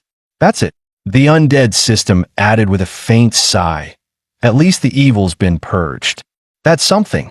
But a second later, Chunjua reverted to his usual smug self, hands on hips and laughing. See? Told you. Planetary warrior Dong Dong Yao saves the day again. putting out fires like a boss. The undead system sighed. Yeah, whatever you say, Chief. Director Zhou and Luo Yumin stood speechless. For a moment, they were kind of jealous. Being insane actually looks kind of relaxing, Zhou muttered. Right? Kind of peaceful, Luo replied. Zhou immediately snapped back into politician mode, rushing forward. Hole 1. That was incredible. You wiped out that freaky fire in one move. Chunjua puffed out his chest. Of course. I'm the greatest warrior on the entire planet. Not to be outdone, Luo Yumin chimed in. Absolutely. You broke the puppet curse, redeemed a lost soul, fought the demon cult, and did it with style. You're a living miracle. Without hesitation, he stepped in front of Zhou and looked Chunjua dead in the eye. Master Chun, your brilliance has won me over. Join the Soul Suppression Bureau. Zhou's face dropped. Hey, are you seriously trying to poach him right in front of me? Chunjua is our secret weapon. The two glared at each other, then turned to Chunjua. Well, what do you say? Chunjua lazily picked at his nose. Promotions, departments, whatever. I'm not going anywhere. A planetary warrior doesn't eat grass in some bandit hideout. The undead system muttered. You mean join the bandits, not eat grass, genius. Chunjua proudly dusted off his shirt, ready to leave, but Luo wasn't about to give up so easily. Just then, the crowd outside erupted in cheers. Look, our hero's coming out. That blonde guy. I saw him go in with the director. He's a beast. Put out that creepy fire like it was nothing. Seriously, what a champ. He's the pride of the whole Yanhuan neighborhood. Chunjua beamed with pride as the crowd sang his praises. The undead system chuckled. Well, looks like you finally did something good today. Luo Yumin jumped at the chance to persuade him. Master Chun, the people adore you. Join the Soul Suppression Bureau, and you'll be a national superhero overnight. But Chunjua waved him off impatiently. Superheroes need freedom, you know. I'm Dong Yao, planetary warrior. I walk alone. Then, without warning, he sprinted forward and leapt off the platform. The crowd gasped. He jumped. Was that Monkey King technique? Chunjua landed in a dramatic pose, hands on his hips. Screams erupted from the crowd, mostly teenage girls. OMG, he's so cool. The undead system sighed, muttering, attempt #2 for 36 to cure host's mental illness failed. Zhou glanced sideways at Luo Yumin. Old Luo, are you sure you guys can handle someone like Chunjua? Unsurprisingly, that night's headline blared across every screen. Flame Hero Chunjua saves Yanhua District. Public cheers erupt. As Chunjua scrolled through the article, he mumbled, so this is what it means to be a hero. The little girl tilted her head. I'm not sure, the undead system replied seriously. A hero protects the weak, and always chooses to do the right thing. The girl thought long and hard, then gave up with a sweet smile. Well, I think everything you do is right. Chunjua scratched his head. So, should I join the bureau or not? I honestly don't know. Cut to Jinhai Hospital, the tired night shift doctor grumbled while walking the halls. Seriously? Zhang ditched me again? Why'd I always get stuck doing morgue rounds? This place is creepy as hell. Just as she was wrapping up, a loud click echoed through the silence. Cold chamber drawer number 37 slid open on its own. A chill crept down her spine as icy air spilled out. She forced a smile, murmuring to herself, probably just faulty hinges. Totally not haunted. Just as she was turning to leave, the morgue's main door suddenly slammed open with a loud bang. She spun around, heart racing, and shouted, Zhang? This isn't funny. But instead of a prankster, standing behind her was a zombie, with a twisted face and the stench of death oozing from its mouth. She let out a terrified scream and fell back to the ground, her face drained of color. The corpse, labeled number 37, slowly stepped forward. A cold metal tag clinked around its ankle. Then, with a spine-chilling grin, it extended its tongue and smiled at her.